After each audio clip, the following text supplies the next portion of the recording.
Welcome back to Appalachian Dim Sum, where entertainment is our comfort food. And this is episode 50, our main course for the month, which is The Matrix. Randy, have you ever had a dream that you were so sure was real? What if you were unable to wake from that dream? Would you know the difference between that dream and the real world? That is the question of the movies, right? To answer that question, no. I am not a lucid dreamer. You? I wake up sometimes with a more of a what the heck just happened kind of thing. Right. I love dreams like that. I think I've got more of probably a damaged psyche from years ago. Yeah.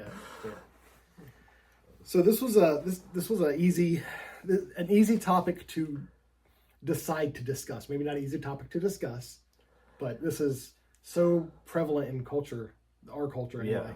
Yeah. It's one of those things. I don't think I'm confident to say that there's not another movie that I've watched more than the first Matrix movie. When I rank my movies, getting in the top 10 would be a little bit of a struggle to narrow down, but my top two are always, and sometimes they're switching places, The Fisher King and The Matrix. And there's not a close third on that. I think third through 10 would be a dogfight for position, but. So we are going to talk about The Matrix and its sequels in this. Where do the sequels fall? Pretty far down. Way far down. And I don't disparage the sequels as much because I understand the process of having to make a sequel, right, and trying to do it under the direction of a studio and on time constraints. And I like kind of what they were trying to do with the sequels. I think just the directors were in a bad place that kind of translated into making some not great judgment calls with the sequels. But so do you recall when you first saw The Matrix or anything like that? I remember seeing trailers for it. This was 99. We had our son Logan when he was in 2001. I was just getting out of police academy. We just did not go see movies back then. Right. I was making $21,000 a year. That wasn't in the budget to go right. Spend $6 to drive to Roanoke and go see a movie. I think it honestly was. Do you remember like on satellite TV when they used to do free weekends? No, I do not remember that. They would be like they're trying to get you to sign up for HBO. Or like something. HBO or Cinemax would be free for. It'd be free for like just Fridays. Yes, like that. I think it was. I remember that through Prime Star. Was that what they were? Okay. Before DirecTV and Dish Network. I'm pretty sure it was called Prime Star, if I even remember that correctly. That we had a free weekend and it was on and I watched it and I was like, wow, I don't think I even understood that. And went back and tracked it down later when it came out on DVD and watched it again and was like, oh. Like, I think it literally took a second or maybe even a third watching to really get my mind wrapped around it because I never really seen anything like it. Right. Now, there's so many things that are so challenging your thought process and your view of reality and things like that in movies, but I don't think I'd ever seen anything even close to that. This is one of those films where if someone watches it fresh today, they're definitely not going to understand why it was an important part of our culture at the time. Yeah. And they might even see it as being almost like retroactively derivative. We're like, well, I've heard all this before. Yeah. But at the time, we really hadn't heard a lot of these questions. In 1999, we had a compact computer. Yep. I think that company's probably not been in existence for, 20 years at least. It's been a while. And dial-up internet. Mm-hmm. And pretty shortly after there was the existence of Napster. Yeah, would someone watching this movie today even get that sound when he gets pulled out of the Matrix is dial-up internet? Or understand that when I was trying to download a 3-minute song that took 50 minutes to do, right, that if you tried to call my house, 1, you got a busy signal because my phone line was tied to the internet, and 2, you screwed up my Napster download and I had to start it all over again. Anybody that's younger than us can be like, what are you talking about? Now, my experience with The Matrix, I was living overseas at the time. I'm a military brat. And so they had, it was like the Department of Defense had companies that would run theaters and do like community stuff, and the theater was free. So I remember seeing the poster and saying that looks cool. Went and saw it, and saw it again and again. I have no idea how many times I saw it because it was free. I saw it as many times as I could when it was in the theater there. I think it was probably a third viewing before I was like, oh my gosh, this is awesome. Yeah. Because it literally was like probably some of it because I really didn't have access to any kind of technology in my life at that time. Didn't understand some of it, I guess, and just didn't really follow the story all the way through the first time. It was pretty confusing, if you can imagine that at the time. Now, before we moved overseas, we lived here in the States, and there was one of the things my father did with me as a father-son thing was we went to a VR bar, and this was in the mid-90s when VR first came on the scene. And you go in and there was one called Dactyl Nightmare is what I remember. It was you and the other player, and when we first started it was just 2 players, but they eventually bought more units and it grew. But it's the VR unit you think of when you think of 90s VR unit. There was a platform, and there was a ring that was around you, and there was this helmet and these huge cables that came off the back of the helmet. And we went about once a month for what, at least in my memory, what felt like a year. We went, it felt like all the time. It was great. And so even before The Matrix came out, as a young kid, my mind was a flutter with the idea of VR and what VR could be. And I remember talking to my dad and saying wouldn't it be weird if there was in the future at some point people are trapped inside of a computer, but the thing is I couldn't figure out why they would be trapped. That was my thing. I was I can imagine people not knowing they're in a computer, but why are you there?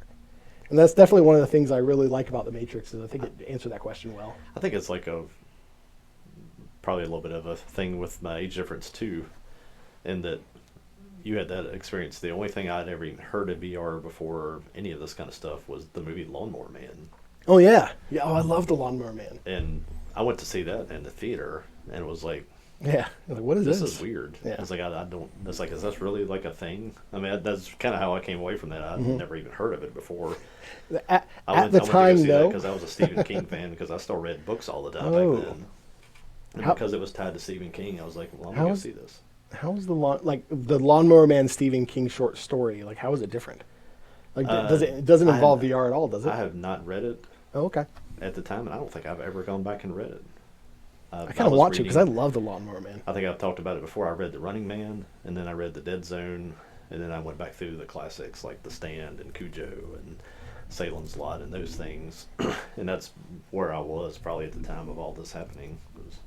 I hadn't even gotten to the Dark Tower stuff. I did that much later than all of this.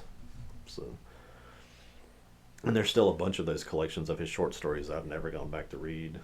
It's in the Night Shift collection. Okay. Yeah. Yeah, I have no idea if it's really based on a VR headset thing or if it's something different. Or I mean, it was first published in 1975, so if Stephen King made up VR headsets in 1970... Yeah, I doubt it was. According to the AI overview, it says it's a surreal dark tale of Harold Parquet, who hires a mysterious, murderous lawn mowing service that turns out to be a pan-worshipping, grass-eating satyr, leading to a violent end. So somebody did took some liberties with that one. That's fine with me. But yeah, that was a good movie too. I still enjoy that to this day. You mentioning the VR thing with your dad kind of comes back to the thing that it didn't really strike me the first times that I watched it, but it's been with me ever since 2004. Is that I think I've mentioned it before. My dad said all the time when I was growing up to the words of the movie, to the point that it was just eerie. I can only show you the door. You're the one that has to walk through it. I did a lot of sports stuff, competed academically, tried to always be at the top of class thing. Ran, played tennis, played basketball, was competitive in everything that I did. And it was just a phrase that is a way that he could kind of convey and just remind me, it was buckle down and do this. It's that must have blown your mind. When I saw the movie the first time, it was it really was that's kind of weird. That's what Dad says. My dad died in 2004, and after he passed away, it really became one of those things. Every time I watched the movie, I was like, the first couple times I watched it, I had to like stop. I was like, that's so. It just is. I don't know what the right word was. Not uncomfortable, but it was like just kind of disconcerting to hear it in the movie the exact same way with the exact same intentions, meaning and stuff that my dad used to say. And I've had him say it to me on the sidelines of a basketball game, and before cross country meets. I mean, before all sorts of things, and deciding colleges, making hard decisions and things like that. It was just that thing that he said. And when that came back into that movie, I was like, that's weird. It's like I don't even know what to even think of that one. But so that's another thing that probably ties this movie personally to me, is just it's weird how one line or one phrase from a movie can do that, and that one always has.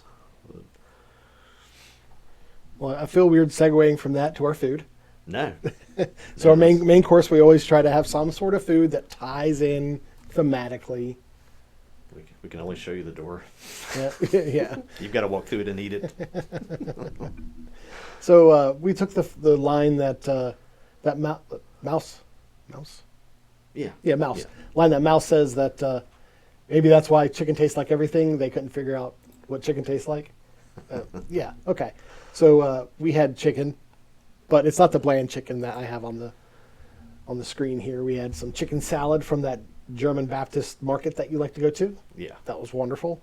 We'll put a little picture here. Put on an everything bagel. We did it up a little bit. Yeah. It was great. Fresh tomato, lettuce, big thick cut bacon. It's wonderful.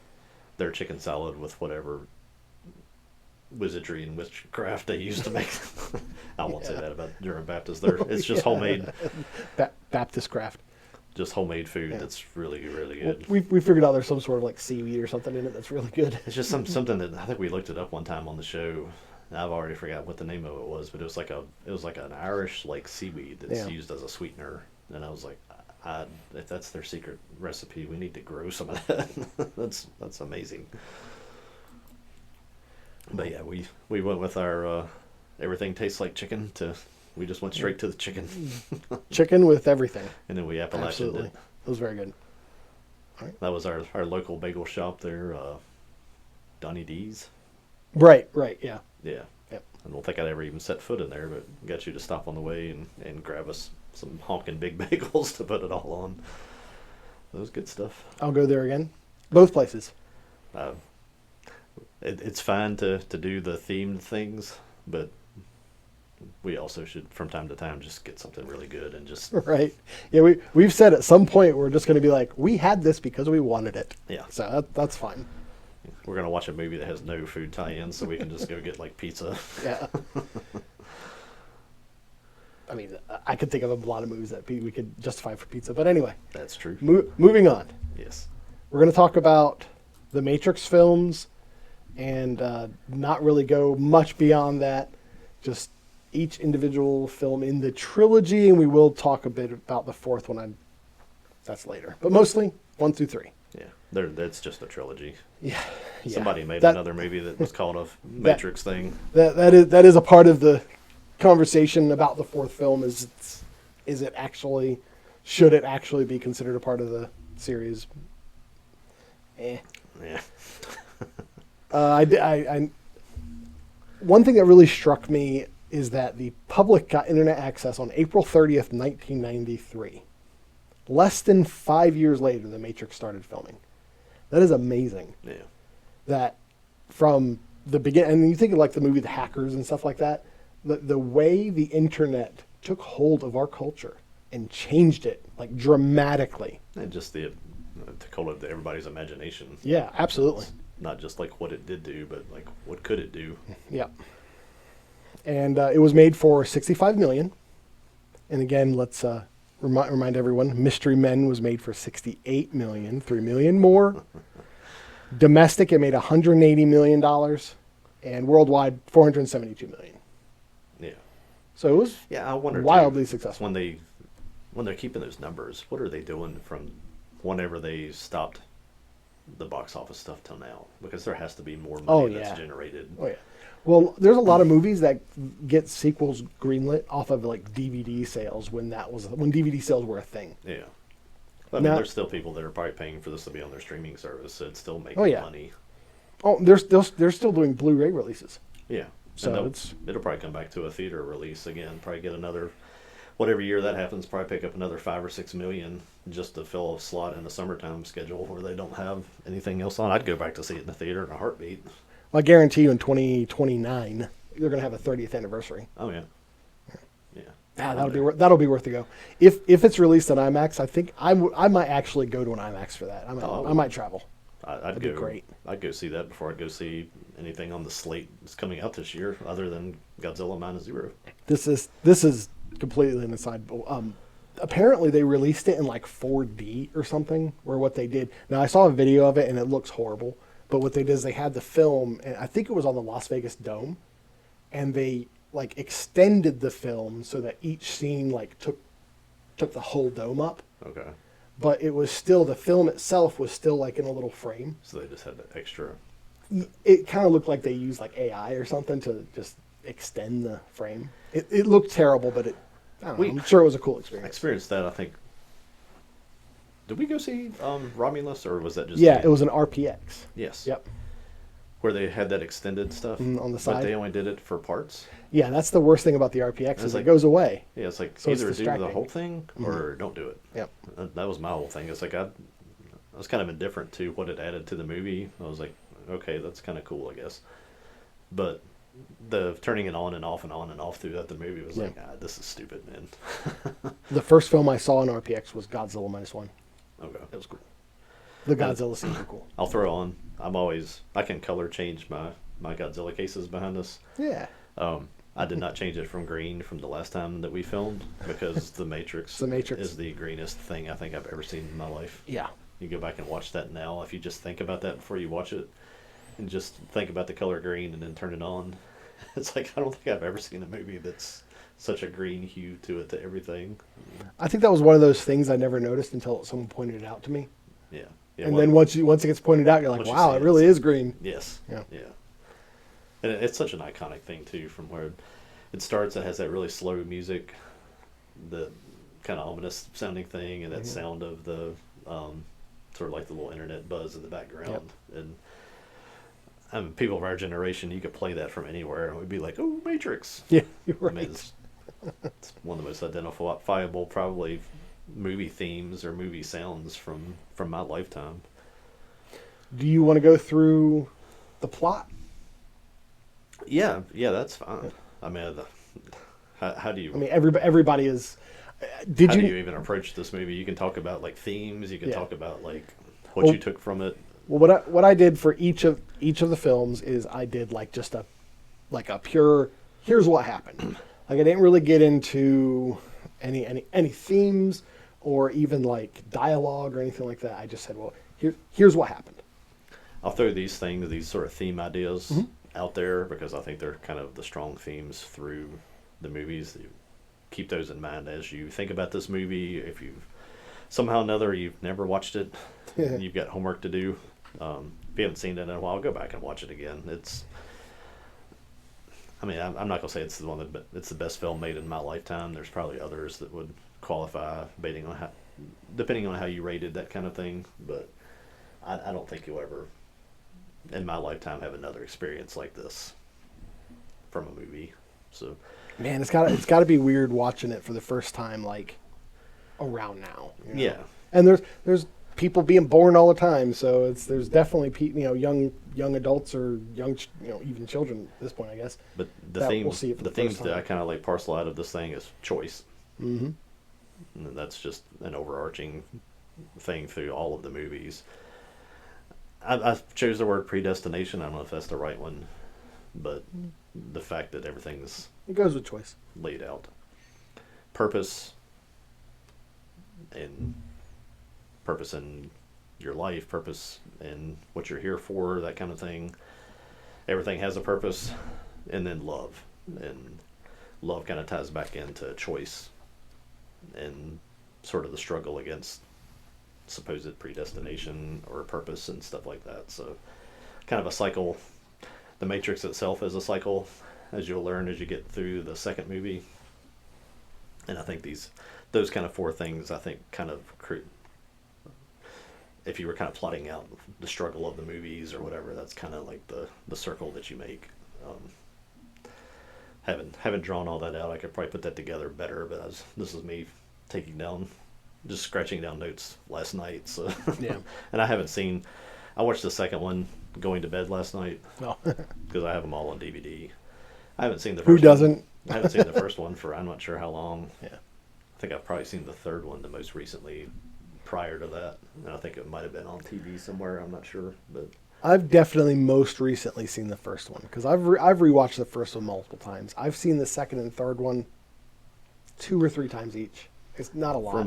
From the time that I bought this, I don't know if it would have been still in 1999, if it wasn't, and then it was in 2000. I don't know if there's been a year until recently, I guess, when we've just gotten so busy that I haven't watched it probably 10 times a year. Wow. There's been times there earlier where in a year I was probably watching it 50 times in a year because it was one of the few DVDs that we owned, and that was just what we did back then. So we didn't have streaming services. You watch what you could get on the antenna, or you put in something to watch that you wanted to watch. And I worked at they called it Sight and Sound. It was an electronics store. yeah, And we were getting DVDs in, and I think this was the very first DVD I ever bought. If not, it was one of the very first. This and What Dreams May Come with Robert Williams. yes, Yeah, but those two were some of the first DVDs, and and I got it before I even got a DVD player. So I worked. I knew I wanted it. Night shift so much that I'd come in the mornings, and just to help go to sleep, I'd always put in a movie because it kind of helped focus you down and calm you down, especially after being on a night shift of police work. So if you count how many times that I probably put that in and saw the first 10 or 15 minutes of it while I fell asleep, it probably was 100 times a year because it was just in the DVD player. You just turn it on, lay down, relax, and kind of focus in on it and drift off to sleep. Yeah. So, and sometimes I wake back up because a part would key in your mind. It's like, oh, this part's cool. You wake up and watch it for 10 minutes and then fall back asleep. All right, well, I'm going to go through the beats of the film. If there's any place you want to make any notes, comments, anything like that, just stop me. Neo's real name in the Matrix is Thomas Anderson. He's a corporate slave. Mr. Anderson. He's a programmer, and in his free time, he's a hacker. And he's interested in this other hacker named Morpheus, and he's trying to figure out who he is. And he receives a phone call on his computer. His computer tells him to follow the White Rabbit. Is there even any context where people would even understand, like when you used to be on the DOS screens of computers and you could talk to each other? I don't think so. I don't think there's any way to explain that to people. We had an intranet. Intranet, yeah. On our campus where you could do that. I could be on and I could tag in your. It wasn't even was it a number? I can't remember how you used to put it in. By the time I was doing that, they were like apps. They were messenger apps. It wasn't the green screen. No, we had it yeah. I didn't do the green screen. I could log into it and I don't remember if you just had to have my ID to send me a message if I was on it. You could be like, hey Joel, are you on? And it would pop up like that, and you would just sit there and talk back and forth that, line to line, popping up on just like it did in that. And it's even that is something, a concept that nobody today probably even comprehends. But, no, I think mostly we would. And I think even when I saw it back in 1999, because I had been using AOL Messenger for a few years at that point, it was well, this is a DOS prompt. How is he interacting with the DOS prompt? So even then, I was that. It was just that these usage closed circuits, novel. Closed circuit things they made on small, whatever the right word is, small networks. Right. On a campus or in a neighborhood or something. If you're all tied into it or something, it was so. But yeah, that's how he gets contacted. And he goes out to a club, meets Trinity, and then he gets intercepted by agents who put a literal tracking bug in him, which is, I think, great.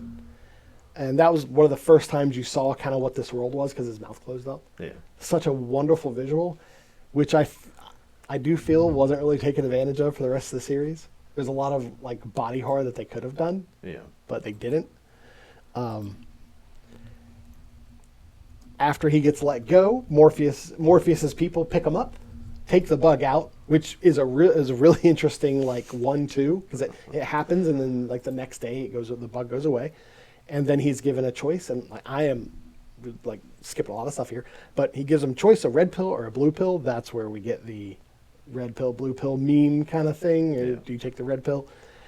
And the red pill ejects him out of the Matrix. He gets removed, and you find out that he is in a pod with a bunch of other pods, and he's in like amniotic fluid, and he's in the future. And Neo finds at that point, after he gets rescued, he finds out he is someone called the One, that Morpheus thinks he's the human that's going to save all humans. The visual of the pod thing was probably one of the most mind-blowing things. Absolutely. And that was another thing I did not process that the first time I watched it. It was just like, what? What is happening here? And even when you get to the scene where he's explaining all of that to him, explaining to what the Matrix is, when they actually go into it and explain it to him, that Turn you into this. you're a Duracell battery. A C cell battery like that. Even that. So a young person watching that today, would they know that's a battery? Is there anything that you use those kind of batteries in that isn't like something that we No. bought 10 years ago? No, it's like old stereos. That's it. Yeah, I've flashlights. If you're in how many people don't use the flashlight of their phone? If you live out here in the country and you actually need a flashlight. Well, if you buy a new flashlight now, unless you go out and explicitly get like one of the metal ones, I think they all come with those little cartridges that you put 4 AA batteries in. Yeah, It's like the size of a D battery, but you put.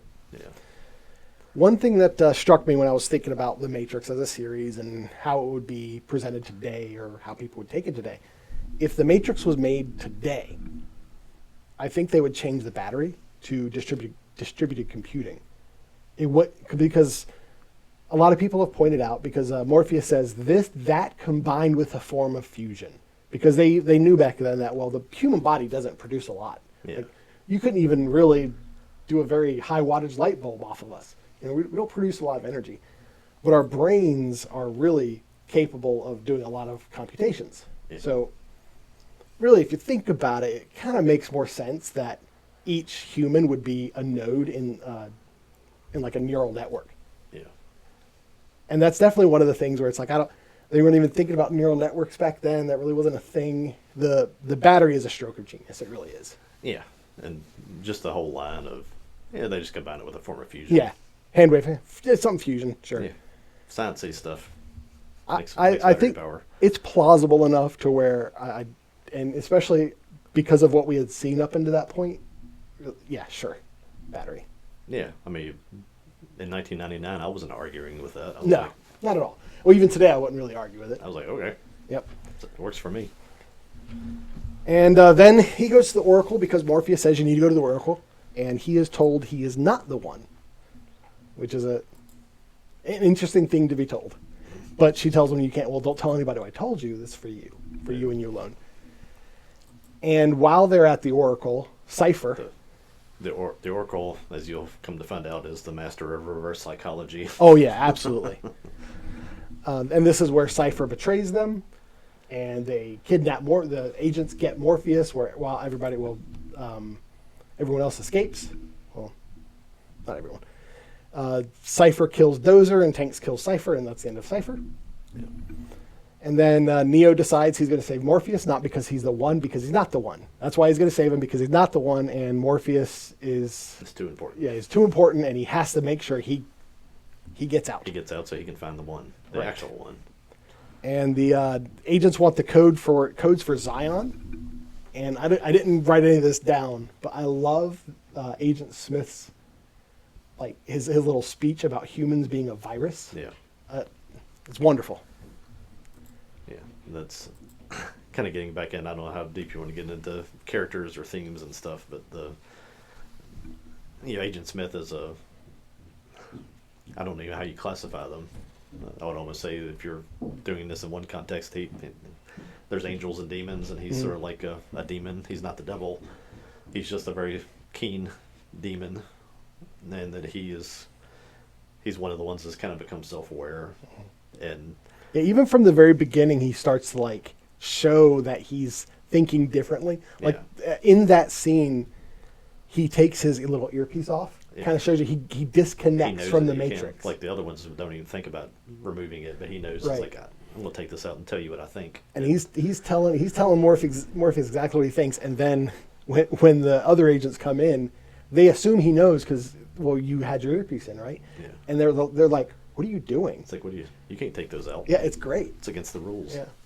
But like he knows that he's been screwed somehow, and that's the whole idea of like sort of fallen angels becoming demons. Mm-hmm. Is that he's jealous of humanity. He knows he can't be because he can't be freed because he doesn't have a body in the Matrix. He's a thing that it's a program that exists outside of it, I guess. But just knowing that he can't be awakened, and he's in this like, I guess he sees that what humanity can do, and is jealous of that, and just wants to be able to do that. And that's such a genius character, I think, for the whole movie. It's just the way they have him hate on the smell of people. Yeah, it's just like, well, you smell because you're organic. You smell because you're a person. Because you're real. It's almost like he knows that he can't be part of that, so he just wants it all to end. He just wants it to be destroyed, and that's I think that's like where that hate comes from. Is like he probably in reality he wants to be he wants to be that. He wants to be able to walk around in the Matrix and do things, but it's not a possibility. It's almost like somebody woke him up, gave him a red pill, but there's no body to free. Or I guess you'll see that through through the whole series of books and everything with it, is that there's an idea that most people have to be woken up, but there are some people that are strong-minded enough that they can just wake themselves up, or very few people that can. And it's almost like he's that, but unfortunately it's an agent form or program form. But well, it takes Neo at the end of the film. That's definitely to actually wake him up. It takes that release that Neo provides. But at this point, Neo starts to move like the agents move, and that's where Trinity starts to like believe, wow, maybe you really are the one. And at this point, Neo's still not. It's kind of one of the cool things about writing is like that everybody there has visited the Oracle. Yeah. But they didn't have to give you those conversations. Yeah. But it starts to leak back into it's like she's told them all these things that are going to happen, and Neo is the embodiment of all of that. So like all these people that maybe weren't totally believing what the Oracle told them, all of a sudden like Neo's doing that, and they're like, eh? It's like, this is what she was talking about. And that's the whole thing with Trinity, is that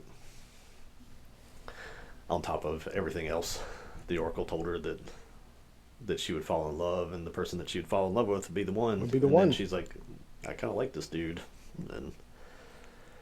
And at this point, after they save Morpheus, they try to escape using the landlines, and the landline is destroyed, so Neo has to find another landline, and he has to fight the agents to get there. Yeah. He is shot after seemingly like he's succeeded a little bit. He tries to get to the exit, but then he's shot. He dies, essentially, almost dies, and this is where Trinity tells him, from outside of the Matrix, tells to his body that he's the one because she loves him, and that's what the world told her. Yeah. And that's definitely one of those things where it's like, well, I mean, what if she loves somebody else? Like, does she love him? This is where choice comes in. Does she love him because he's the one, or is he the one because she loves him? Yeah. That literally no right answer to that. It's just a cool that's a nice cool story beat. Kind of the whole idea of like, I've heard this thing sort of posited one time, and I don't believe that. It's just, I thought it was a funny take. Is like, does Jesus know everything about everybody because he's all knowing, or has he just been around so long that he? That's from Groundhog Day. Is that what it was? That's from Groundhog Day. I can't remember what that was from. Yeah. Phil's like he says I'm not the God, I might be a God, and he's like, does God know everything, or has he just been around so long that he learned everything? And that's kind of like the idea of the Oracle, is like maybe she's just seen this happen enough times. And we find out in the subsequent films that that's likely what it is. Yeah, so she's just entertaining herself by messing with these people. Yeah. Well, she knows the chess pieces and how they move, and she's looking 5 or 6 moves ahead, or 12 moves ahead, 100 moves ahead. Or maybe she's just remembered. She's just remembering what happened last year. She's like, I played this game already. I played through this level before. And when she kisses him, he believes that he's the one, and he gains godlike powers in the Matrix. He jumps into Agent Smith, and Agent Smith explodes everywhere. And then the Sentinels attack the Nebuchadnezzar, and then EMP goes off because they need to stop the Sentinels, because if they don't stop the Sentinels, they're all going to die. And then Neo's out. Yeah. And then we see him... Just barely gets out. Just barely gets out. By the skin of his teeth. And then we see him talking in a phone booth to the Matrix and saying, hey, I'm going to show everybody what's going on. And he flies away like Superman. Yeah. That is probably the most concise you can make the Matrix. I mean, so much stuff, obviously, we skipped. That is the cliff notes. That's the cliff notes of the Matrix. Yeah. That's the dim summary. Oh, good Lord. A couple of things that I loved about this Matrix film is it's full of just strokes of genius. Oh.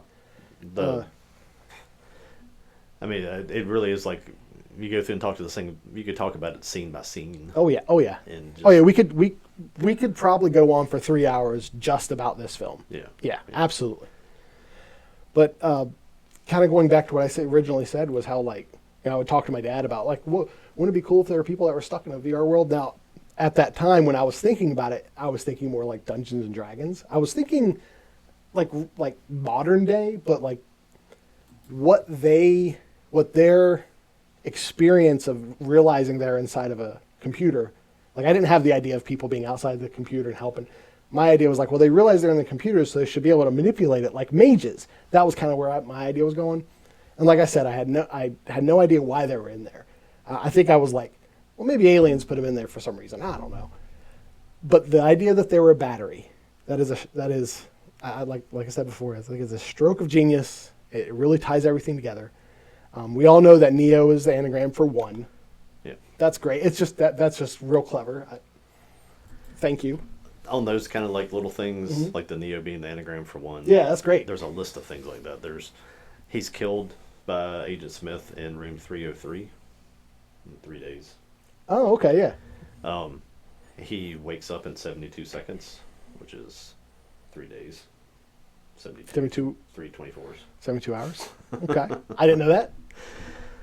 The movie was released on Easter weekend. I don't know.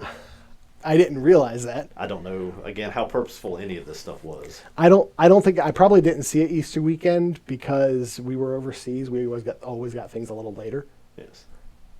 And because the internet wasn't as robust, I wasn't like watching videos of it and whatnot. I don't But know that's interesting. All of that was like one of those things. I'll maybe get to that here in a minute. Yeah. And talking about the directors of this thing, is that these guys are from Chicago and moved to LA with this, and this is kind of what made their first movie was the movie Bound. Bound, yeah. And that got them some directing chops and got them attention. They came to LA, they made this, and this is where they struck it rich. And from here, their lives kind of deteriorated, I guess would be the right word. I remember getting Bound because of the Matrix and going like, this is nothing like it. Yeah.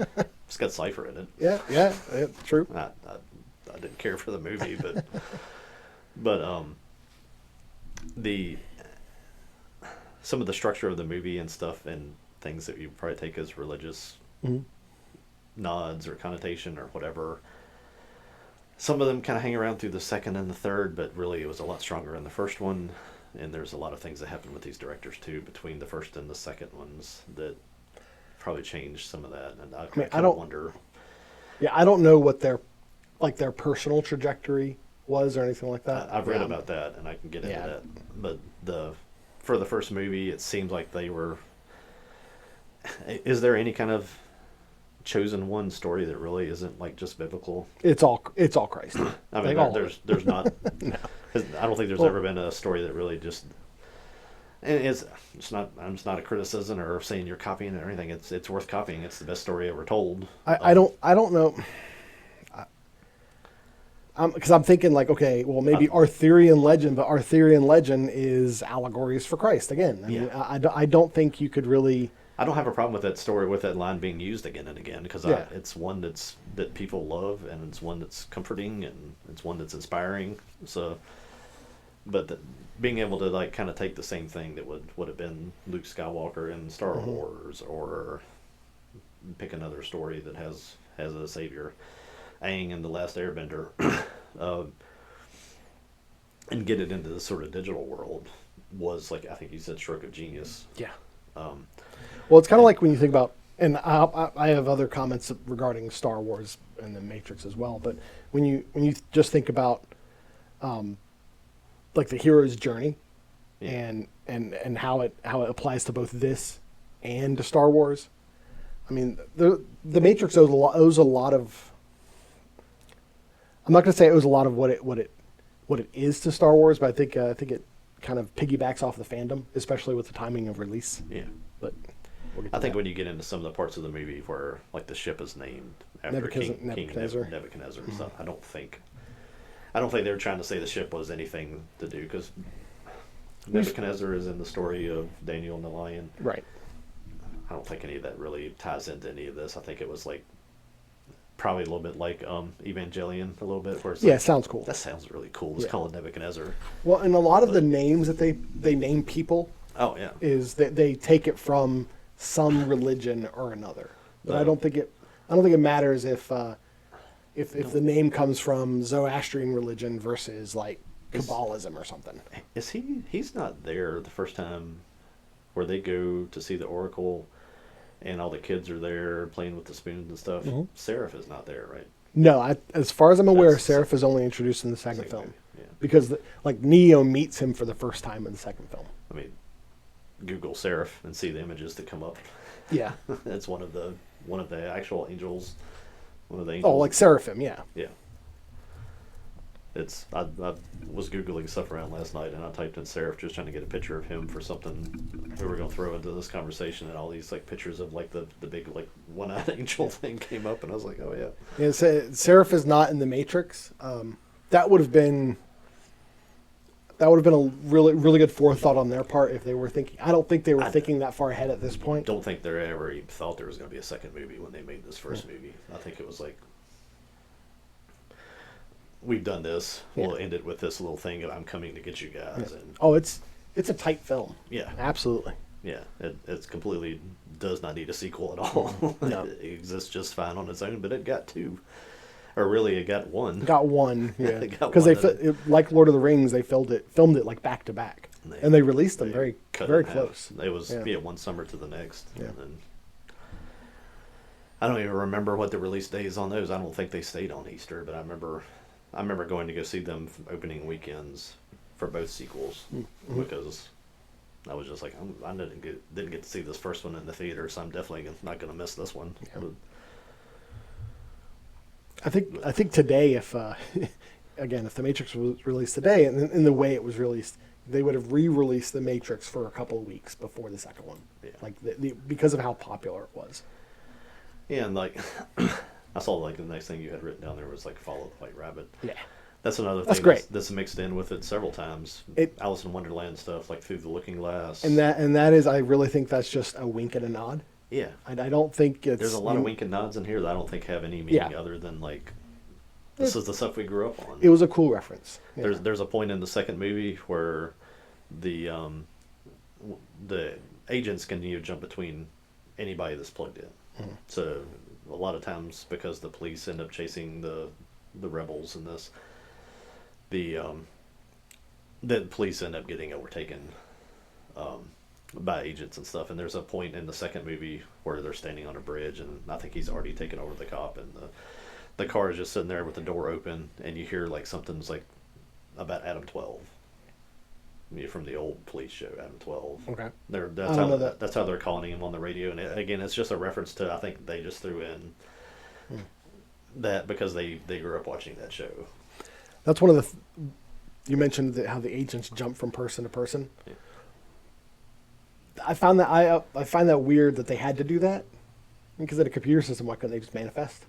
Yeah. There's no reason for it's a narrative tactic to limit their power, so they're not just like gods. And I almost think, again, I think the first movie was aimed a little bit more towards some religious ideas, that they were Possession. doing that because it was like a possession, and then it just became a vehicle for things to happen in the movies after that. But I think the fact making it to the fact that it took you over, and that when they were done with you, you were done.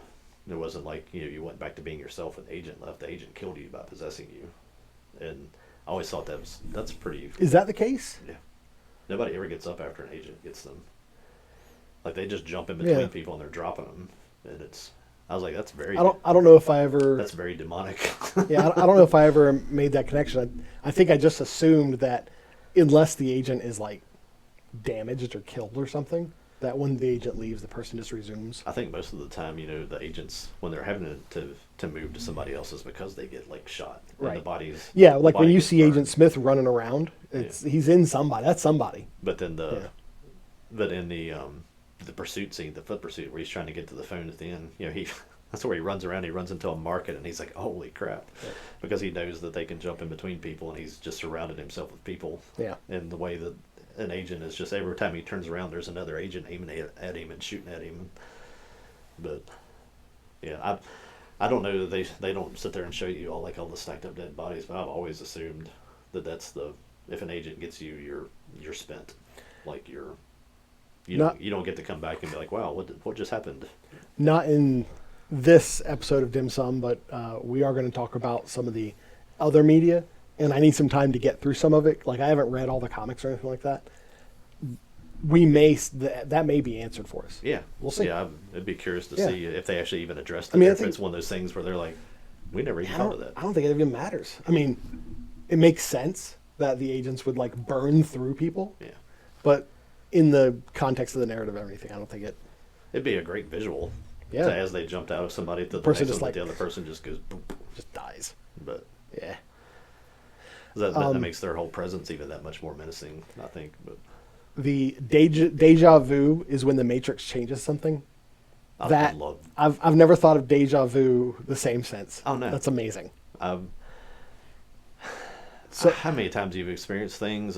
It doesn't seem to happen to me as much now as it does when I was a kid. But I swear, all the time when I was a kid, that like somebody would say something, you'd be like, "What?" It's like, did you not just say that? Well, they say that like physiologically, deja vu is when your brain is processing one piece of information, and it processes it like on one side of your brain a little bit faster than the other. Yeah. I don't know if that's true. That's just what I've always heard. And if that's true, it makes sense that it would happen in young people more. I've never looked into it. I'm the same way. It's like whenever you see something that seems familiar, my wife and I say that kind of stuff to each other all the time. The Matrix changed I was something. like, was it the same cat, or was it a different cat?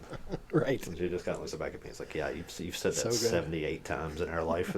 I get it. I'm like, nope, I'm not done. And there's a lot of ways that the Wachowskis cemented the Matrix as a cultural item. I think that's one of the biggest. It's such a small detail, but such an important detail because everybody's experienced that. The downloading stuff, I think, was the other thing that just always just blew me away. I know Kung Fu. Yeah.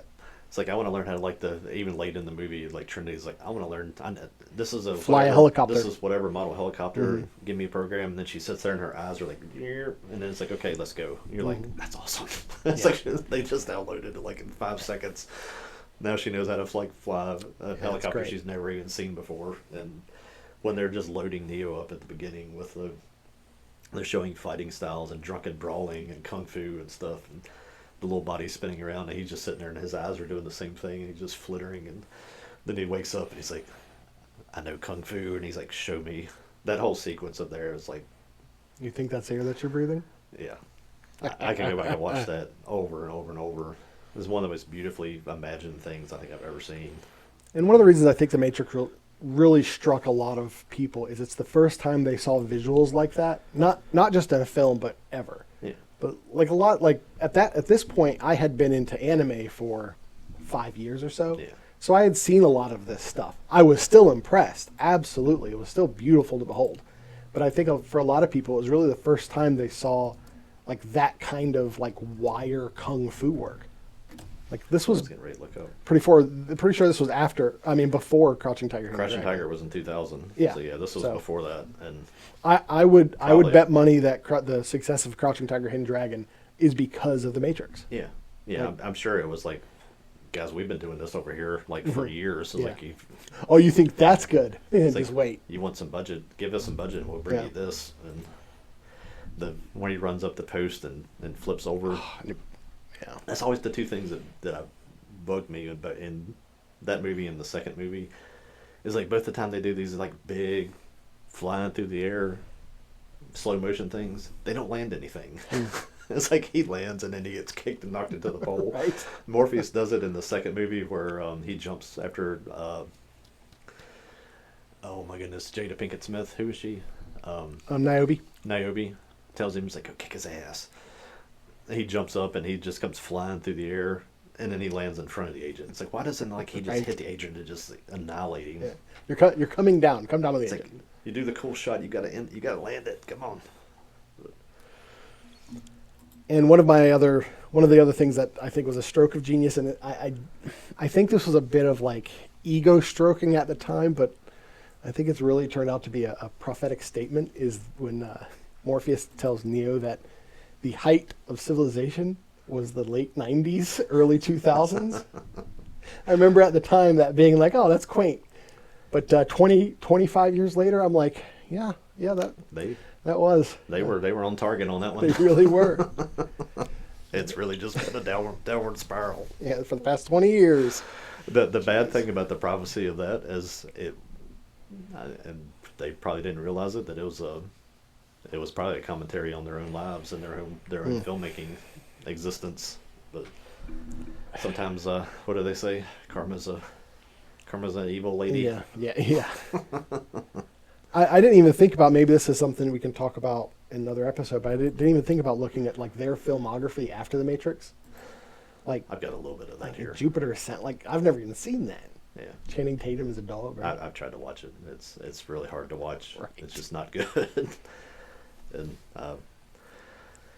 And I feel like we can't finish talking about the first film without talking about the style.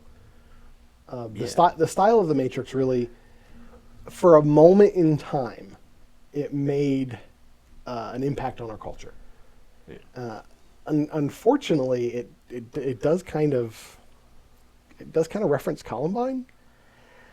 yeah, I don't think I don't intentionally. think purposely. I don't think purposefully. I think in our culture there was this, like, I would say almost like a vampire aesthetic that we were kind of going after, like a techno vampire. I have to look. I remember what happened when. It was in 1999, wasn't it? It was. April 20th, 1999. I mean, this. So I mean, they were happening almost simultaneously. Yeah, simultaneously. So I mean, this thing was shot and done before then. Yeah. So I wasn't really sure where to fit this in. I'm going to squeeze this in here. This is talking about the Wachowskis, and style. I think is the time to point out kind of their personal path and what it did to the movies. And BDSM gear. Yeah, they're from Chicago. They moved to LA. Larry was married in 1993 to Thea Bloom. I had no idea he was married. Yeah. After they moved to LA and The Matrix and they got rich, Larry started going to BDSM clubs where he started an affair with a dominatrix and got into dungeon culture and was divorced in 2002 when his wife found out that he'd been doing that for years after they moved to LA. That went south quick. And then he, whatever word you want to throw to it, he changed himself in 2005 to Lana and started calling himself Lana, and I think tried to make himself a Lana.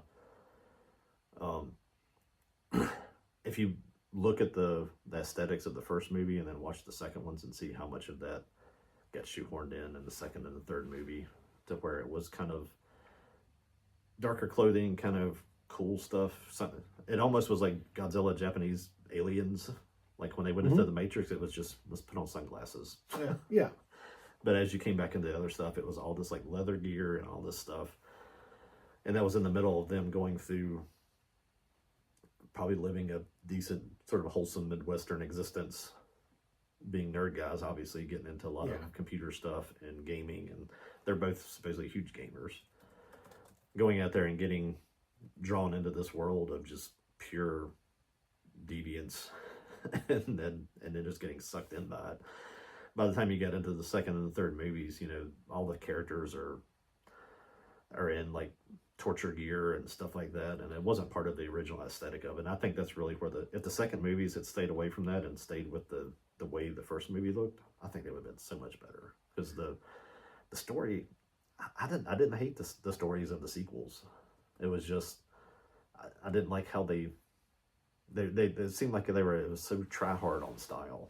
Try hard is a good way to describe both sequels for the Matrix. It was like trying to like push the style in that wasn't cool to anybody, and you're like, is that cool? I guess there was when you think about like Star Wars and how Star Wars fans will like dress up and whatnot. I've seen videos of people dressing up before seeing like the Matrix Reloaded, and like they say, well, I'm an agent, I'm a runner and stuff like that. Like they try to be a part of that universe.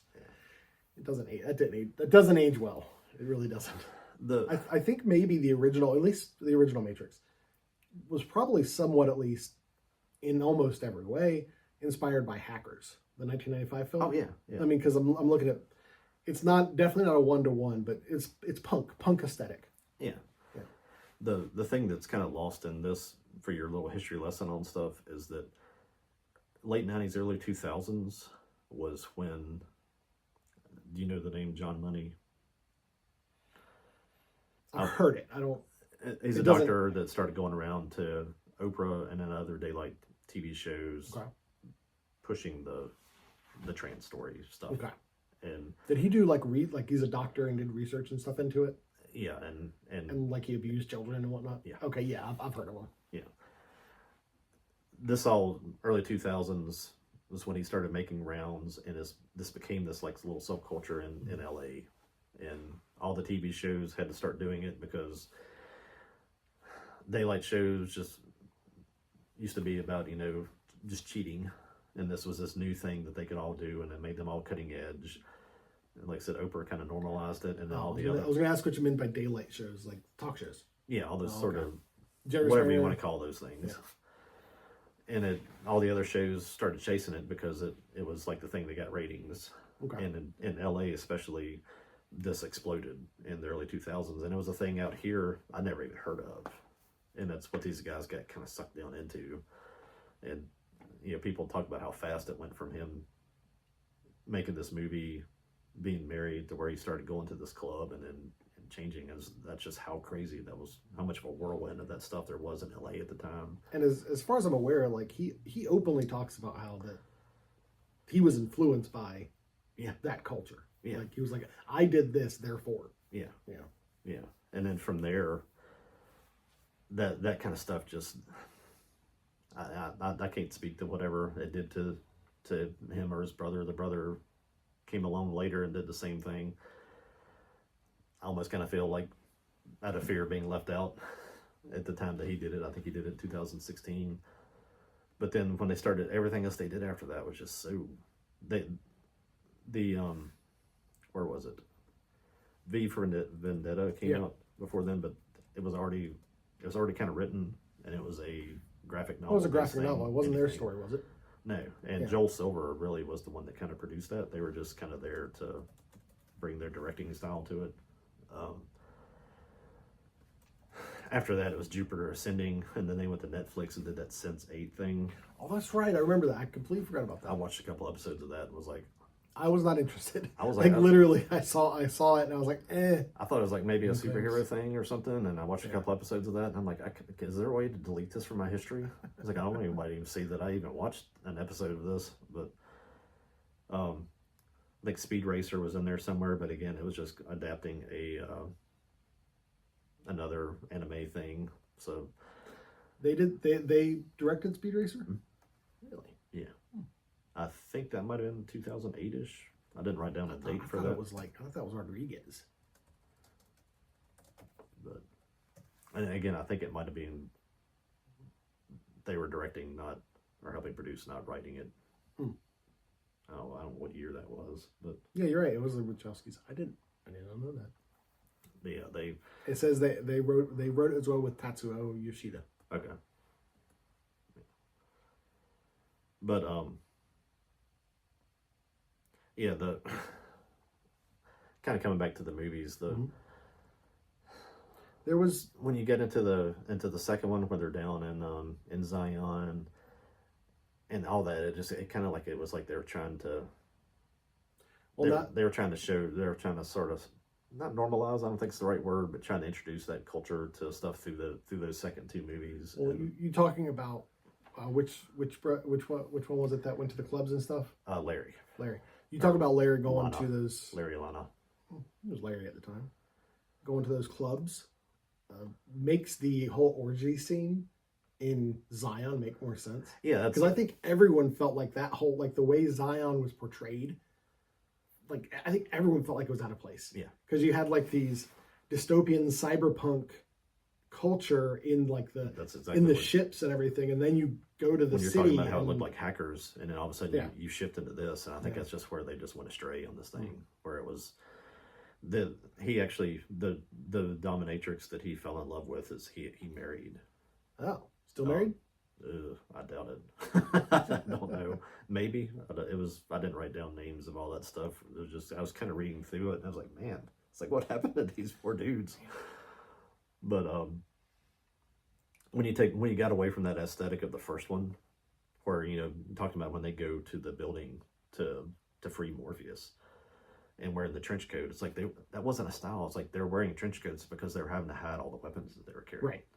And having that coincide with Columbine was just a major unfortunate coincidence. I don't think they had any influence on that or anything the other way around. I think people tried to tie it to it.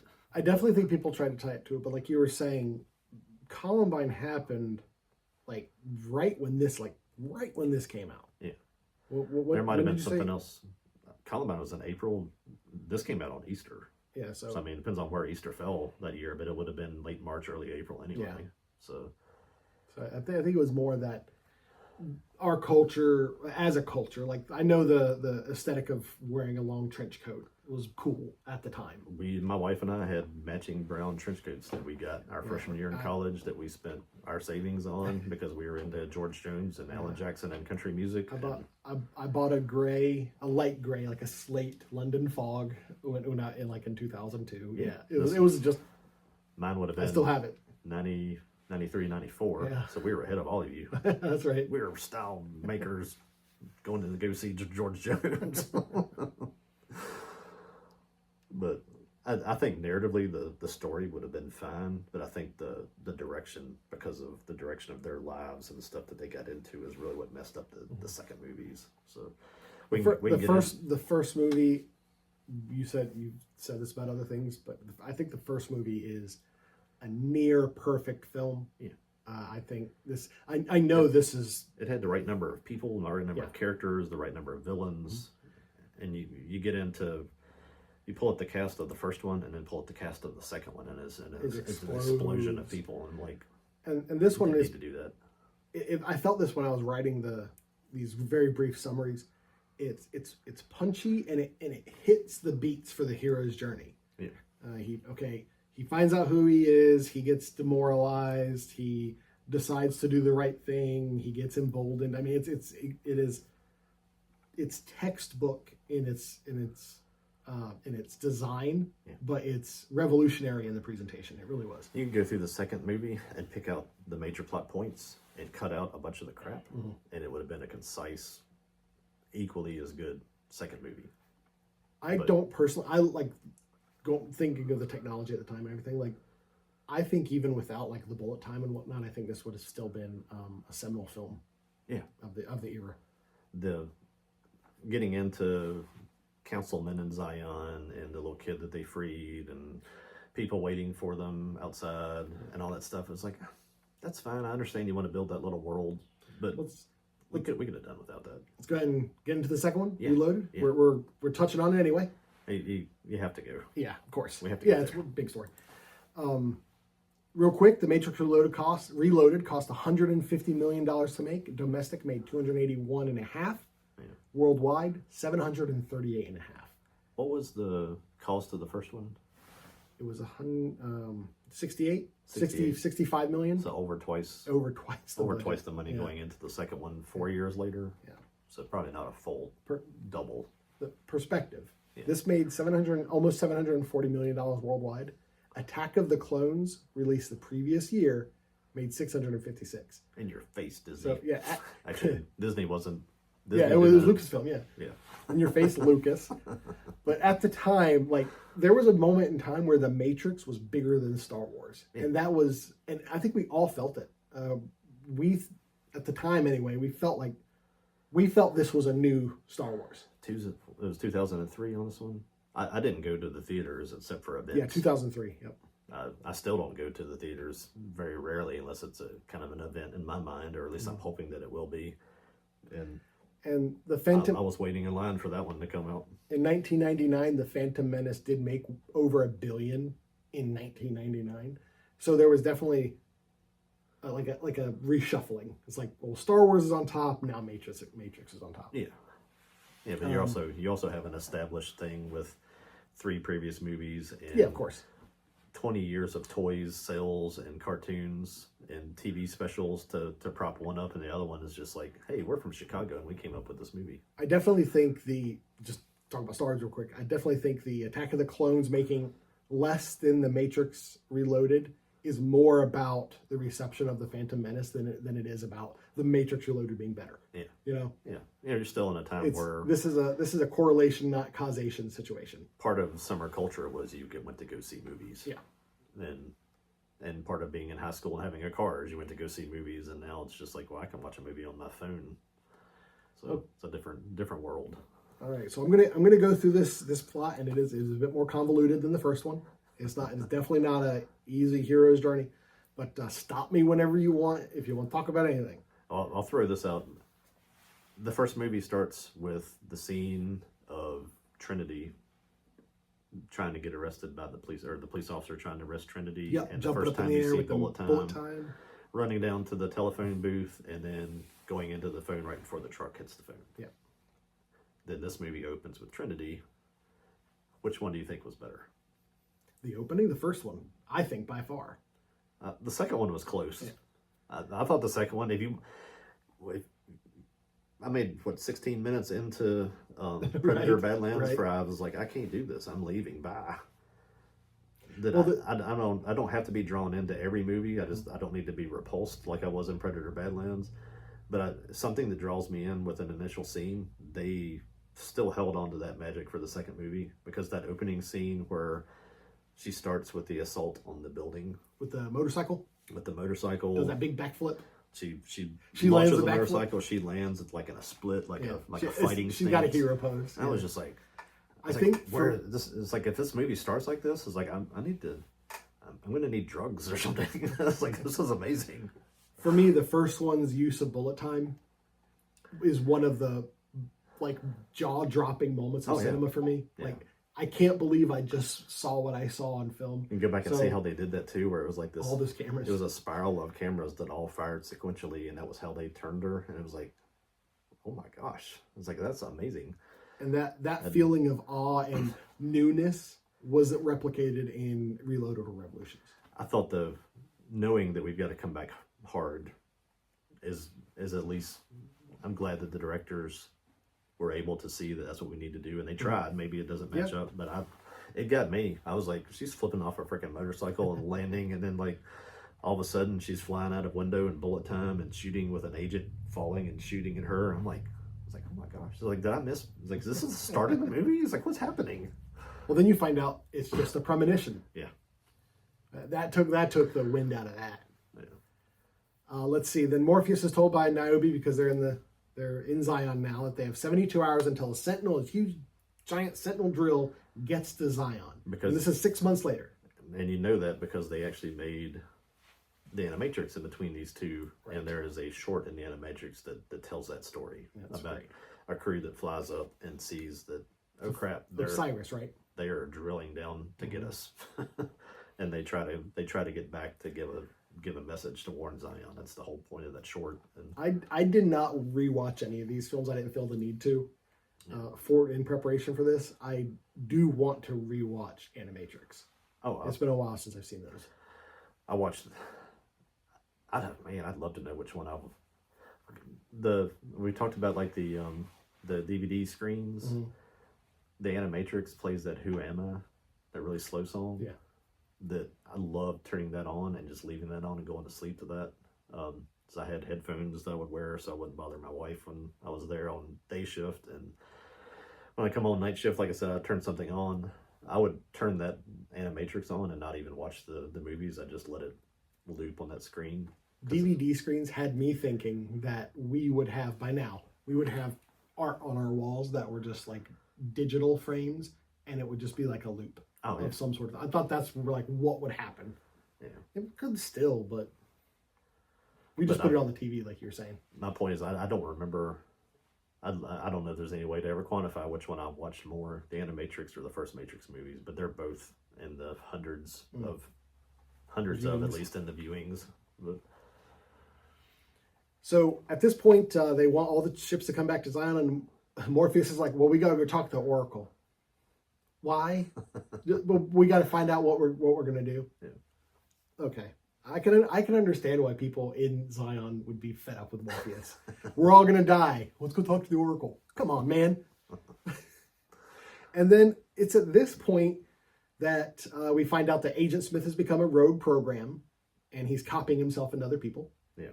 And he takes over Bane's body in the Matrix. He escapes. Yeah. And that's like the last we see for like the entire film. Mm-hmm. How they at? I didn't like that. I think narratively, him being able to get into a human body, I dislike that in I general. didn't. That was probably my biggest complaint of that movie. Is that's a part I think could have been done without. Yeah, because you could have still had the fight between him and Neo without having the Bane having to come back and eventually blind him and all that stuff. It's like that's all stuff that could have just not been there. And could have trimmed the movie down, made it more concise, and probably kept it more on task. But I definitely agree. I felt it was out of place, and we talk about suspension of disbelief. Yeah, I think it broke my suspension of disbelief. Yeah, there's no real way that a computer program could enter into a flesh and blood body. It insinuated. I felt like it insinuated Agent Smith has a soul. Yeah. Because it comes back to.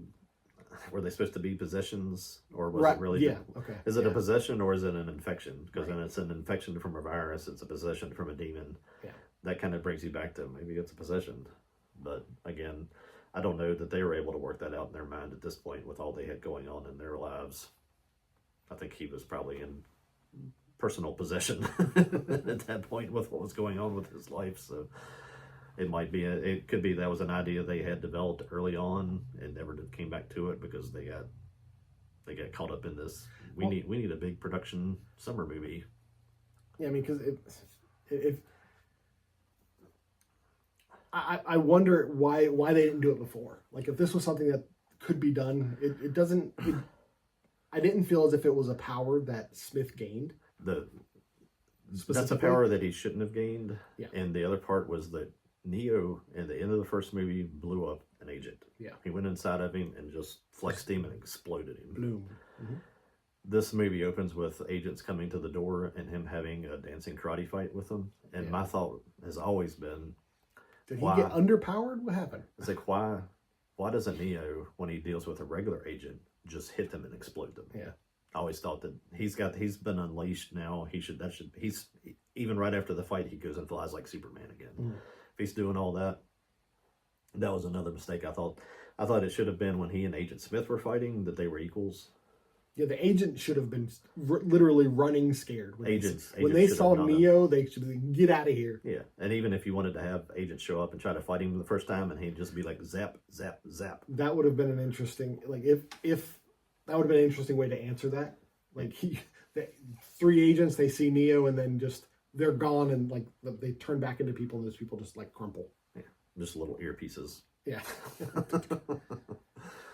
But that whole dichotomy of that with what is Agent Smith and how is he able to get into Bane? Yeah, I did not like that. Those were not well thought out things.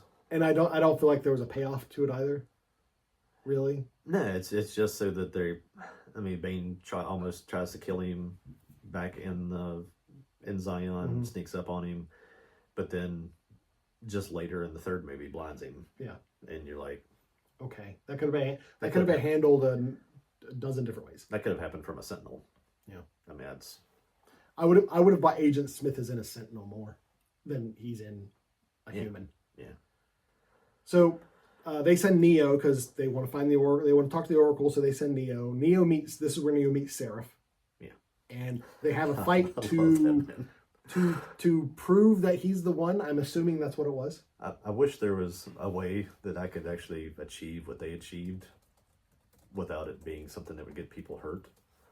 To be, how does Seraph say it? You don't truly know someone until you fight them. Right. That's like, I love that sentiment. It's like, you want to be friends? Let's go out and let's do little fisticuffs for a little bit, and then we'll come back and get a beer, and then we'll be good for the rest of our time. You know, there might sociologically that there might be something to that. It gets any kind of issues, any kind of doubt or anything out of the way. It gets it laid out. Touching on Fight Club there a little bit. Yeah, that's exactly what I was getting ready to say. You get a Fight Club where they fight, and then after that, it's like, then they're best of friends. So after they fight, we get to the Oracle, and he takes them through some back rooms, which I thought was really cool. I love the back room idea. Yeah, the whole the thing back doors, with the little keys and the key maker. Mm-hmm. We find out the Oracle is a part of the Matrix, and she tells Neo that he must reach the source of the Matrix. Now, the source is just like a different system. Like you think of it's like the server. Yeah. Not that the Matrix is on, but the one that it produces what the Matrix is. Yeah. I mean, at this point, they don't necessarily go completely into it, but like at this point, you could, if you wanted the headcanon, be like, well, the Matrix exists in people, so it is a distributed computer kind of situation. Yeah. But it is a separate system from the Matrix. That's the important thing you got to know. And to get there, he needs the key maker. She reveals that she's just a program too. Yeah. And she's been around since the beginning. And that kind of comes back to the whole thing. It's like, I think she really is just kind of messing with people. Yeah. And trying to lead them along the way. And I don't think it's that she's just trying to lead them back to the part where we haven't got there yet, where they have to reinsert themselves. But I think it's being self-aware enough to know that if we're ever going to break this, then I have to lead them back to that. And at some point, they have to choose. But she's also a part of the system, and she wants to keep that system going, and the system requires choice, and she's a part of the choice. Yeah, it's all there. yeah, it's like, great. She's kind of broken away from the system, so she's not really tied to what happens anymore. She just kind of exists on her own. You got to wonder if her being broken away from the system is a part of the plan, which it is. Yeah, it's wonderful. Yeah, the whole you can chase yourself around. Chase your tail on this whole thing. And then she leaves with Seraph, and Smith shows up, and he clones himself to a bunch of other people. And this is what I call the shark jumping moment of the Matrix. I think this fight scene is where they lost the majority of the people that they lost. Yeah. That 2 times amount of money did not reflect in this. Yeah.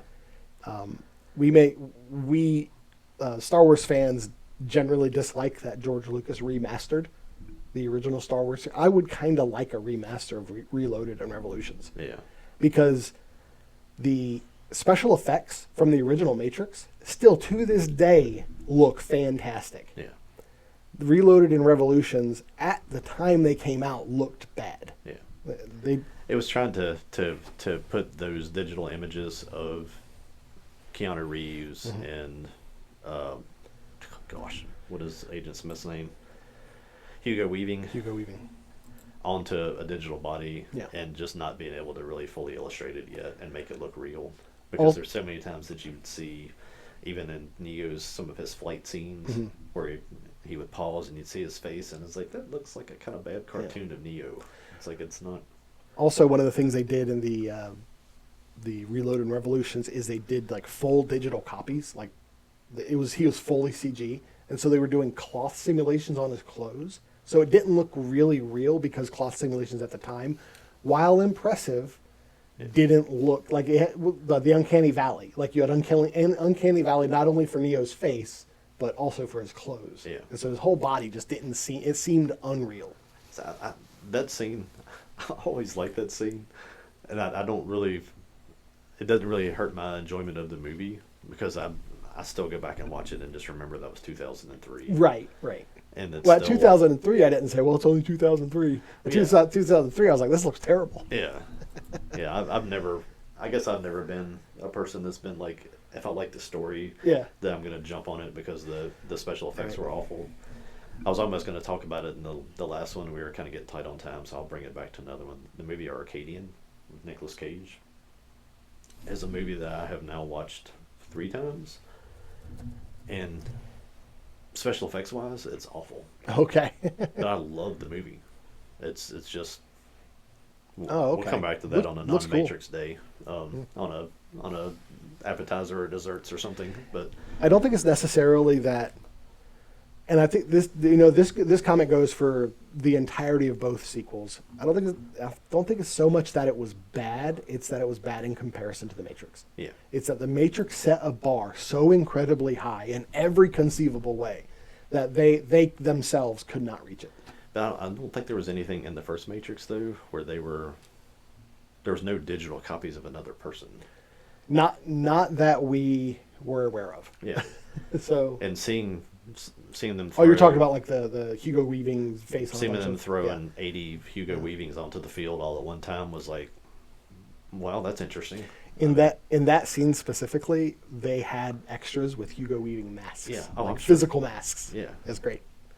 I'm gonna throw this in there because I don't know where this fits. Sure. The lady that played the Oracle, Gloria Foster. Yep. She passed away after this. She passed away, and they had to recast her. I don't know. I'm an appreciator of women. If that's the polite way to say that, I like good-looking women. You're a man. Look at Gloria Foster at any time from the 50s and 60s. I mean, I knew her from The Real World with like the MTV show. No, was it called The Real World? After the Cosby Show when they went to Denise Who Goes to College. Oh, Different World, right? Different World. Yep. I knew her from that, and then saw her in this, and I was like, wow, she's just been around forever. And she was in her late 60s, I guess, when they did this. She was 67. I didn't realize she was in that. She's like or maybe it was the Cosby Show. She speaks at like a graduation or something. She might be like a dean. And actually, the one who replaces her is also in A Different World. She's like, isn't she like the dorm mom or something? That really might be like just a wink and a nod. Could be. They're like, hey, they're both from the same. But there is something to be said, or at least it needs to be credited to people. She in her probably late 20s, 30s, and early 40s was quite a woman. So we'll just leave it there. Well, that leads right into the next point in the plot where they go to the Merovingian, because the Merovingian has the keymaker, and they need the keymaker to get to the source. Yes. And really, for this beat for beat, like this is what happens. You don't need to know anything about the Merovingian besides that. You don't need to go into his whole monologue or his way of speaking or his philosophy. None of that matters. All that matters is that his wife Persephone is mad at him because he was not faithful to her. So he decides to give up the keymaker, or she decides to give up the keymaker to Neo and Trinity. Again, you don't need to mention it, but after making out with Neo in front of Trinity, just to, I don't know, be mean. Just It's an exercise of power. She showed power. Yeah, she was showing that she was in control, which is something that she didn't feel from the Merovingian. So thematically and for her character, it works. I have to say, the Merovingian may be the only French character in any media that I've ever liked. He's a great character. You love to hate him. He's one of those characters. Yeah, he's a a good, slimy. It's a good character. It's not like he's a good person. It's No, just he's a good character. he's a memorable person. Yeah. Memorable. There's a perfect casting for the dude, and the way he plays it, like where he gets mad and he like cusses in half English and half French, is just it's hilarious. I love it. It's Now the Merovingian, as a character, he's like an oracle, right? He's like same kind of thing as the oracle. He's an old program. He's an old program in the that's system. sort of like what's the character? And there's a character in Durara, and I'm not going to remember his name. That is just his whole reason and the thing is he is like a purveyor of information. Okay, yeah. Like he's not a good guy. He's not a bad guy. He finds out everything and he will use it to his advantage. And If this was a gangster film, he'd be an importer exporter. yeah, He just has information. He gets you what you need. the what's the movie Heat? The bank robbery movie where they go to see the guy and he's the guy that tells them about the big bank robbery they're going Right. to do. And he's just this guy that's like a hacker. And he's like, oh, there's just information floating out there. You just got to know how to reach up and get it. And that's literally like who this guy is. He's just, and So- he's been there enough times that he's just developed this powerful world around him Right. by taking So- advantage of information. Very similar to the oracle, but instead of helping people, he takes advantage of them. He is Yeah. your phone listening nowadays, your phone listening to you, and everybody scanning your texts and your Yep. emails. This would be the guy that would be sitting at the desk where all of that information Collating comes, it. Yep. and he'd be figuring out how to use it against you. So they do get the keymaker, and as they leave, they get attacked by the Merovingians' henchmen. And this is the cool highway scene Those are the because it's the henchmen and agents. they are that actually attack them. brothers. They are twin brothers for real. The two ghost The guys. two ghost guys, yes. Now I didn't even write anything about this, but I really love the idea of the Matrix having supernatural beings that are like they're supernatural because they're aberrant programs. Yeah. I love that. It is a very so many things in this. I'm like, this is a stroke of genius. Stroke of genius. This is one of the ones in Reloaded that I feel was a great way to include this sort of stuff. Yeah. Very good. Yeah. And Would have loved to have seen a werewolf. goes on to the you said onto the highway. Yeah. It was a cool scene. The best scene in the movie. Yeah, and absolutely. the probably biggest expenditure of their budget too. This was one of those scenes. This was where you just started like on the internet and stuff, getting like behind the scenes and that kind of stuff. I remember watching like a behind the scenes video of them making this scene before it came I out. had it on DVD. It was on an extra on DVD. Is that where it was? That's how I saw it. Must be. I still Must have been. I still didn't have a watchable source of internet that wasn't dial-up at that point. So Right. I wasn't watching videos. Our internet What was to DVD get on would to it have email. been on? What DVD would it have been on? It was on the extra of the That must have been it. I always can't remember Revolutions. Not Revolution. Reloaded. Reloaded. Oh, okay. No, well, see, I recall, and of course my memory is not 100%, so I may be misremembering this, but I recall like learning about that highway scene before the film came Yeah, out. I didn't get So- it until saw it in the theater, and then I picked up the DVD as soon as it was Okay. available, and it was I think all of the ones I have are 2-disc sets, where Right. one's got the movie and the other one has all the extras on it. At one point, I have no idea where it is. It might be in a box somewhere. I had that Lucite one. You know what I'm talking about? It was like a Lucite collection, and it had like trays for each film. Nah, I never All right, saw I'm it. gonna look that up, see if I can find it. But anyway, and at this point, they do escape. This is where like Neo does the Superman thing, and he has the Keymaker and Morpheus in one in each hand, flying off, and Yeah. there's explosions underneath them. Yeah. Great visual. We have 3 ships: the Nebuchadnezzar, the Vigilant, and the Logos. All help the Keymaker and Neo get to the source. They have to, and the reason they're all helping is they have to cut off power to a security system that prevents them from getting to the source. So like one set of agents needs to go, or one set of runners, excuse me, they need to go and like they need to destroy the power plant. Yeah. And I don't There's remember what the other set was doing. There's a backup system that's going to reboot, and it's like a backup generator. Oh, and they had to system. stop that. They had to stop that from Okay. rebooting. And then the third one was the group of them, the ones going with Neo to get to the floor, make sure they got there. And that's Seraph and Morpheus and Neo just doing that. And this is where, oh goodness, what was his name? The Who did? Bane. Isn't this where Bane comes into because he sets off the EMP too early and You found that out afterwards. yeah, and this is where one of the ships gets completely destroyed, and this is where Trinity has to step Well, in. no. Bane does not do that. One of the ships gets attacked by a Sentinel. Yeah, but I thought the reason the Sentinel attack was successful is because the EMP was improperly let off. No. Okay, I'm misremembering That's that. This is the first time you see a Sentinel have like a bomb and throw it. Okay, yeah. And throws it, and it throws it at that ship, and the guy's running to it trying to get to the EMP to stop it. Okay. And the walkway falls down. It's like rusted, and it just breaks, and he falls down and gets impaled. Also, he didn't get to the EMP. He's like running across the walkway. Okay. You can see the EMP button on the other side of it, and the thing falls down.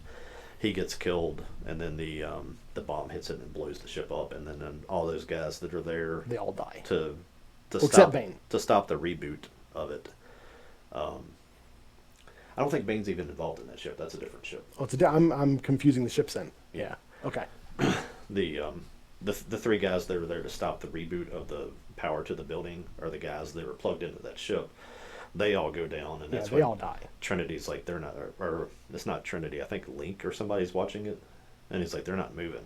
And then she gets to looking, and still Because before this, like, doesn't Neo tell? Because he remembers the premonition. He's like, I have a bad feeling. Don't be involved. Stay here. he's seen her falling out of the building getting shot, and he knows Multiple that times, it's yeah. tied to that somehow. So he's like, you need to just not go on this trip. Okay. And of course, the predestination part of this, it's almost like all this was meant to happen, so she would have to come Right. there. That bothered me. Just the idea that Neo has any kind of predestination powers, but not too much for me to take me out of the film. I think it was because I think with him and the Oracle and everybody that she can predict stuff, and he's starting to be able to remember and see things. Mm-hmm. It's because he has reinserted himself multiple times in the past, and he's never made the choice. Now I can understand that, but like Or the this one has. this action of them needing to shut down the power plant, the group getting killed, like to me that's too many pieces that have to happen You kinda exactly wonder, the same. Have they ever said? I think it's a thought I've thought about one time, and I've kind of forgot about it until we just started talking about this again. Is it always Neo, or has the incarnation of the one been a different person each time? Does a new person get chosen, and does he always choose to reinsert himself? I was under the impression that the one in quotes is always someone, Yeah. but it's not always Neo. Yeah, so it might be that it's just that this is version 36, and this time it's Neo. And Right, the right. Time, the time before it was Fred, and the time before it was Jim, and Yeah, And- that's the impression I got. yeah. Could be wrong. And it might be because trying to get you to that point of where he has to be able to make the choice to reinsert himself, because that's the way that whole program works. Right, and Is I would also say that. It Oh, got, I'm sorry. Go ahead. It got derailed by him and Trinity falling in love. Oh, exactly what I was going to say. I would also say that the one and Trinity love had never existed before. Yeah, So that's why this like iteration was different. yeah. So, and that you have to have a reason to not reinsert yourself. So Yeah. And then that might not have existed before. at this point, let's see. He does return. Well, the ship gets taken out. The guys go down. Trinity sees it and is like, "Nah." That's one of my favorite lines. Yes, of the yes. whole thing is that she sees it and they're like, "Well, they told you not to go." Oh, that's And it's right. like, you've only got 5 minutes left.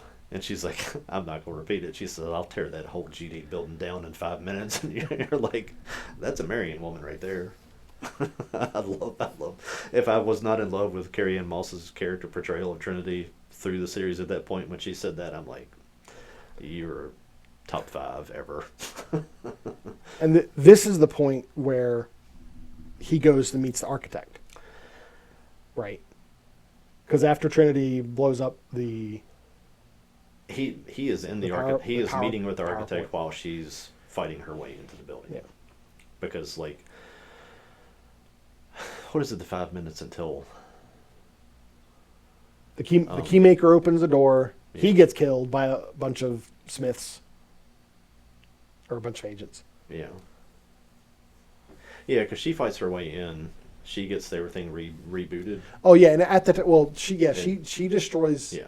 she destroys the power plant, and while she's fighting the agent, he's talking to the architect, because that's why he leaves. Yeah. Because the part of his premonition where she's falling out the window occurs. She's putting in the It's almost like time slows down for all of us. power plant's already been destroyed. Right. She's putting in the program to stop the reboot. Okay. She's shutting down the reboot, and she does that as the keymaster or the keymaker and Neo and Morpheus are all in the hallway fighting. The agents start all coming in, and she gets it. It just activates or deactivates right when he slips the key in, and then the keymaker gets shot by the agent. All the agents, Neo and Morpheus get through. The keymaker just tells Morpheus, go through that door, it'll take you back, and then tells Neo that he'll find the door. He goes and opens the door that gets you to the architect. And all the room that's with the TVs. all that's going on, like she hadn't even started fighting him yet. Right. Once he goes into that room, she's trying to leave, and that's where she meets the agent, and they start fighting. And you know, anytime in the Matrix, anybody outside of Neo fights an agent, they always get their butts kicked. Yeah. And they always say run, and she puts up a pretty good fight, but she's starting to get like slammed up against the wall and thrown through walls and stuff like that. So he's tearing her apart while he's goes into probably the most mocked scene. Yeah. Where he's talking to the architect. I actually looked up like the script, because you remember how wordy it seems, and I was kind of like, you like to read some quotes and stuff. I was like, is there anything we want to read? No, I'm not reading any of that. I would just stumble through it. I'd rather go read the Will Ferrell Saturday Night Live one. Did you ever see that? No. It was Sounds great, Will Ferrell, but I think it was actually open in the MTV Movie Awards where they reenacted it. But he was just like, he was just saying just random words. Wonderful. Hey, heretofore, blah blah blah. Yeah, exactly. But this is where Neo learns that there were 6 systems before, and human choice causes a fatal system crash in the Matrix, and it needs to be rebooted every now and again. This made me think of, you turn it off and turn it back on again. That's exactly what this is. There's the RAM gets full. You just got to reboot, which is great. It works out. And he's given a choice. The choice is to return to the source and reboot the Matrix.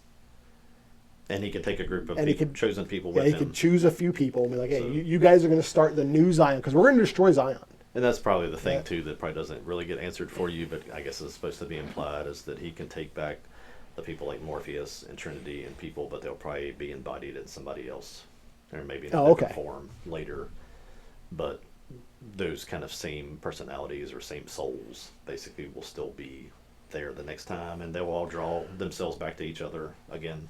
Oh, that very well may be it. I got the impression that he literally meant, we will let you and your group of 20 people or whatever go start a new Zion, like be a new group of people. It could be that they actually get to be the exact same people in the next thing. Yeah. I don't know. I've never. I could see. Never heard it answered really clearly either way. But.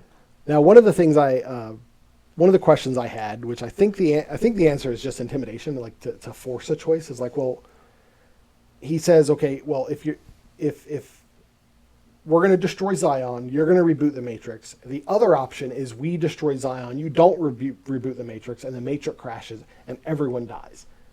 Well, why wasn't there like, well, no, you don't get to destroy Zion. Yeah. Like that's another choice, right? Yeah. But I think the whole reason they're destroying Zion, like, you got to ask the architect, well, why are you even destroying Zion? Why do you care that there are people there? It's to force the choice. Yeah. That's what I figure. Yeah, and it might be Morpheus says they've been fighting for 100 years. I don't know if they know how long they've been fighting. If it's been longer than that. How many times does an iteration, or how long does one iteration take? That at maybe one point, if you don't control Zion that way by destroying it, that it'll eventually grow back powerful enough to where they could defeat the robots and all that stuff. So maybe it's just a keeping the balance kind of thing. It's killing the rats, I guess. But Neo decides to take a different choice. He decides to save Trinity. He Supermans it over there, which was a very cool visual. Visually, it's cool because he's going so fast. He's like pulling material with him. I like the whole thing in argument or the discussion with the architect where all the different reactions of Neo are happening on the screens and stuff behind him. I He's know a lot of flicking them people think off that's and goofy. screaming, and yeah. But even like the architect is like, huh, that's faster than the last time. Yeah. So like he's figuring out that there's a difference in Neo this time too, which is kind of cool. But yeah, the flying scene, and like he's flying trying to get there as Trinity is going out the window with the shooting thing, and that's my biggest complaint with that scene. Agents can dodge bullets, but in that scene, they're just falling. Right. He can't dodge, and she has two MAC-10s, they're semi or automatics that are firing back and forth, and she never hits him. That always bothered me. It's like She's just missing him. it's like, how can you launch that many rounds at the dude? He's right in front of you. He's literally like 15 feet away. I mean, that would be if the visual was as they were falling, the agent was like shifting to the side. That would be a cool visual. Yeah, it's like he's just Yeah. flying through the air like this right in front of her. Yeah. And And he's it's going shooting by at her and scoom, missing her, and he finally does hit scoom. her. But I love the visual of that too. Like Neo's flying so fast that he's sucking in stuff, but then like he realizes that he's not fast enough yet. And you watch it in the scene that like when he's in the ship, He's grabbing he grips the his chair. body is gripping the chair. He grips yeah. the chair and starts Physically. going faster. Yeah. And then it's just like a blur. And then he gets there in time, catches her, and just, I mean, it's like a whole wave of cars and everything Yeah, that it's just great. come blowing up behind it. Removes the bullet, pumps her heart, brings her back to life. Yeah. That was cool. Yeah. Let's see. Then they leave the Matrix. The Nebuchadnezzar is destroyed, and we find out that Neo can disable Sentinels And without being in the Matrix. the Nebuchadnezzar kinda is cool. destroyed there because that's where Bane, they had like 6 ships that were blocked, doing like a Okay, this is blockade. where Bane came in. Okay. There was like Yeah, I had 6 that ships that were confused. there to be like a blockade for the Sentinels, and they were going to ambush the Sentinels. And Bane set off the EMP and disabled all the ships, and they all got slaughtered. Okay, yeah, and that I was conflating those two incidences. And again, that could have been. I would have rather, instead of it been that possession, that it would have been more like Cypher, Yeah. where it was a Judas character that was Yeah. just somebody that was there and just decided to be a traitor in exchange for getting plugged back in and being a powerful person, instead of it being that whole possession of Agent Smith thing. Maybe they felt like that would be a retread. I mean, it Should've been- would have been easy to have just there are like machine religious zealots. Easy enough. if you really wanted to have done it right, I would have gone back and what is his name? The guy that played Seraph, or not Seraph, Cypher. Okay, I don't know. He's the same guy from Bale, and I can't. Yeah. I'll be able to tell you his name. Go back and get him, and have him that they were able to save him in the first one, and just Right, he didn't actually die. just let him be an ongoing villain. Yeah. Because I mean, all you had to do is get him. Yeah, I mean, Joe Pantoli. it would have been easy to have us like show him he didn't die. He actually did go back to the Matrix, but the agents tell him from time to time, "Go, you got to go do this for us in the real world." Yeah, Joe that would have been easy. Pantoliano. Could have had a couple of scenes where the agents were like, "We need you to do this," and he's like, "No, what are you talking about?" And they're like, "You don't have a choice. Yeah. I mean, this or you're gone." Once you sell your soul to the devil, Yeah. you're at his bidding. So, Okay, and then we find, and that's like the end. It like, I wouldn't even say if it ends on a cliffhanger. It ends in the middle. yeah, it's like Neo touches the Sentinels for the first time, Yep. drops 6 of them, and then it kind of shocks him into like a coma. Yeah, he kind of passes out. And then, Too much power. Ugh. Then you come back into the bed in the recovery room or first aid bay or whatever in the ship, and he's laying there with Bane. I remember when I saw that in the theater, I was like, "Who's that?" Like, I forgot about him Yeah, it's because it was like in the beginning of the movie. It's not a very prominent character there. Probably could have, like I said, probably that whole part should have been worked Yeah. out differently. But it's kind of a cool character too. I don't remember what his name is, but he's like the captain of another ship, and he's a big dude, and he's telling him about the fact that that somebody sabotaged the ships, Yeah. and like there's only one survivor, and it's the guy laying in the bay there, and he's like, I don't know what happened, but when he wakes up, I'm gonna beat it out of him. I'm like, my kind of guy. And that leads in there is 0 time between the Matrix and the Matrix Matrix Reloaded and the Matrix Revolutions. Yeah. Yeah, literally, Yeah, it's the next. they scene. shot one big movie and cut it in half. And Now the Revolutions cost 150 million. Makes sense. It made domestically 139 million. Worldwide 427 million. so, That's like half. yeah, Yeah, that's a big yeah, step down. yeah. But not as big as the next film. We'll talk about it. a lot of people, I'm sure, were like, "This is too much." Yeah. And, So this one is actually, the synopsis is a little snappier. This one had a lot of like long fight scenes. Yeah. That's really what this one. So it starts off. They are back in the Hammer, the ship that they were in before. Neo is stuck in the transition zone between the Matrix and the machine world. the Hammer is Niobe's ship. Niobe ship, yeah. Yeah. And this little subway station that he was in, it says Mobile Avenue, which is Limbo anagram, Okay. which is they kept kind of doing those little nods. That was fun. Yeah. And I actually had to look this up because I remembered these people, but I was like, I don't remember like what their significance was. He met Ramachandra. yeah. Ramachandra is leaving in the second movie. When he's coming to talk to the Merovingian, there's a guy that's walking away, and it's Ramachandra. Didn't know that. Yeah. Okay. And he's kind of looking at Neo, sort of like, "I know who you are. Okay. We'll be talking later." They Like, could do that because they did them back to back. Yeah. If that would have been cool if they could have had Seraph just like in the room with all the other people. But yeah, Ramachandra in the At this second point, movie, Adam digitally, he was meeting with Merovingian to make a deal to get his daughter out. Right. And his daughter is a program that he and his wife created. They procreated. Yeah. And the daughter has no purpose. Yeah. Now, he is in the machine world, and they have a child, and they want to come to the Matrix, right? They want to live inside the Matrix. Yeah, I think it's like They want to basically- hide. Yeah. Yeah. Okay. So I kind of wish they kind of worked that out more, because like, does that mean that they're just going to possess somebody else and just take over somebody else's body like an agent? I don't think so. I think this is kind of where it gets Tronny. Yeah. I think programs like the Oracle, they can exist They in can the just Merovingian. exist in there. They can exist by themselves, which makes the question: why do agents need bodies? Again, like, what's the purpose of that? The purpose narrative, like I said, is to say, well, there's a limitation to them. They're not like gods. Yeah. Because otherwise they would, if they could just like pop in and out. I mean, come on. Yeah, they just show up and be like, "Zap, Yeah, exactly. you're gone." Let's see, and then the train man shows up to take the family to the Matrix, and he pretty much tells Neo, "No, you're not going," and he forces, like he overpowers Neo, which is an interesting Yeah. thing to happen at this time. Yeah. Do you think it's because the train man was that powerful, or is it because Neo was underpowered? I think it was because he somehow or another he didn't have his powers there. I don't.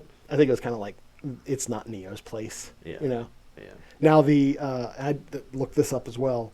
The system, the subway system, Mobile Avenue, that didn't belong to the Merovingian. That was like a part of the system. It was a node in between two systems. It's an The Merovingian underground passage between two things. Yeah, and the Merovingian just used an exploit to use that node. That was one of the things that I remember thinking, that like Mobile Avenue was like the Merovingian owned it, but no, it's a part of the system. I love Neo runs out one side and comes back in the other Yeah. side, right through the same thing, and he's like, "Shit." Yes. So he's stuck in this transition zone. And the Oracle tells Morpheus, because Morpheus, of course, there's a problem. So what does Morpheus do? I got to talk to the Oracle. Yeah. So he talks to the Oracle, and she tells Morpheus and Trinity where Neo is. Like, he's in this limbo area. Seraph takes them both to the Merovingian to force the Merovingian to get the train man to help him. Yeah. And let's see. Then after that, Neo goes to the Oracle, who tells him about Smith's plan to destroy everything. Because Smith is like, if I can't have it, I'm going to break all your toys. But essentially, I think it goes back to jealousy.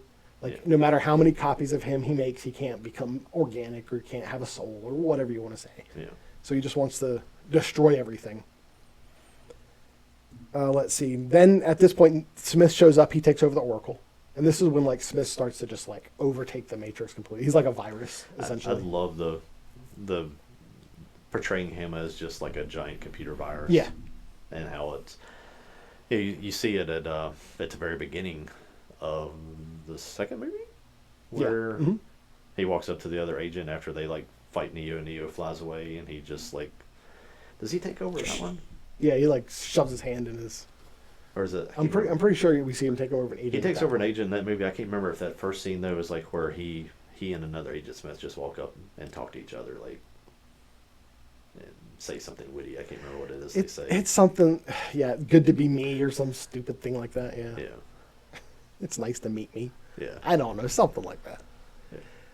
Let's see, and then Neo decides he wants to. Oh, at this point, Neo, he decides he wants to go to the Machine City, so he takes the Logos with Trinity, and then there's Bane, who is stowed away. Like, they don't know Bane's on there, but he's there. Yeah. They get in a fight, and this is where Neo is blinded. Yeah.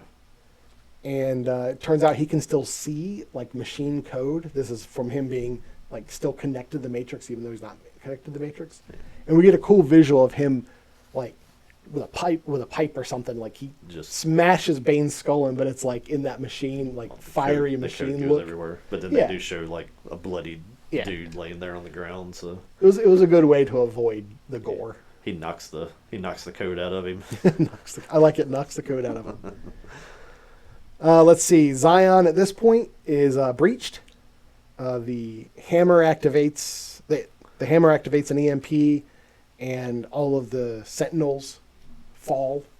And then Zion's like, "All right, we got to prepare for the last stand." Yeah, because he's bringing the EMP back to the dock.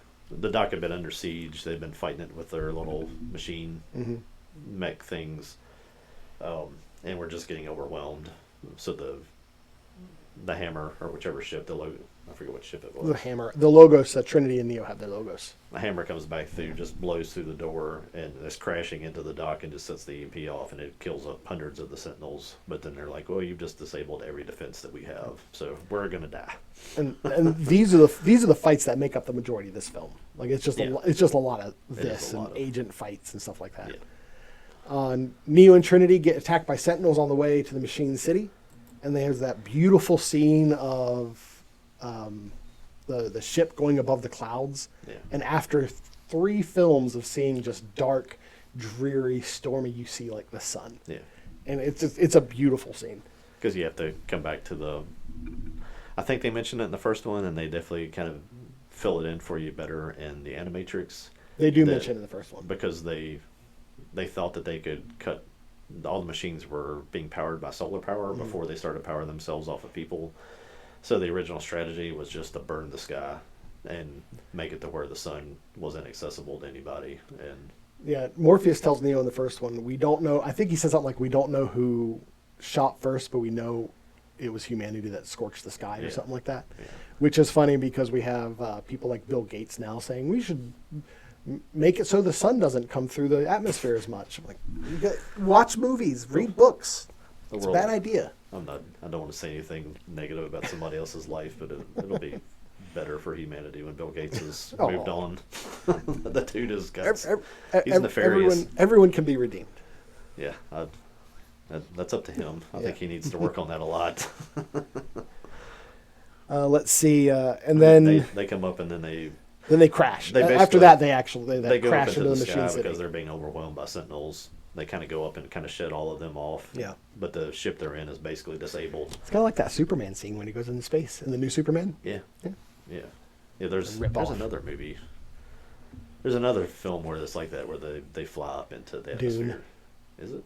Mm-hmm. Okay. They fly above the storm, the Coriolis storm. Okay. And then they like start falling, and the wings fall off the ornithopter. Yeah. Yeah, I totally think that was maybe not a reference, but inspired.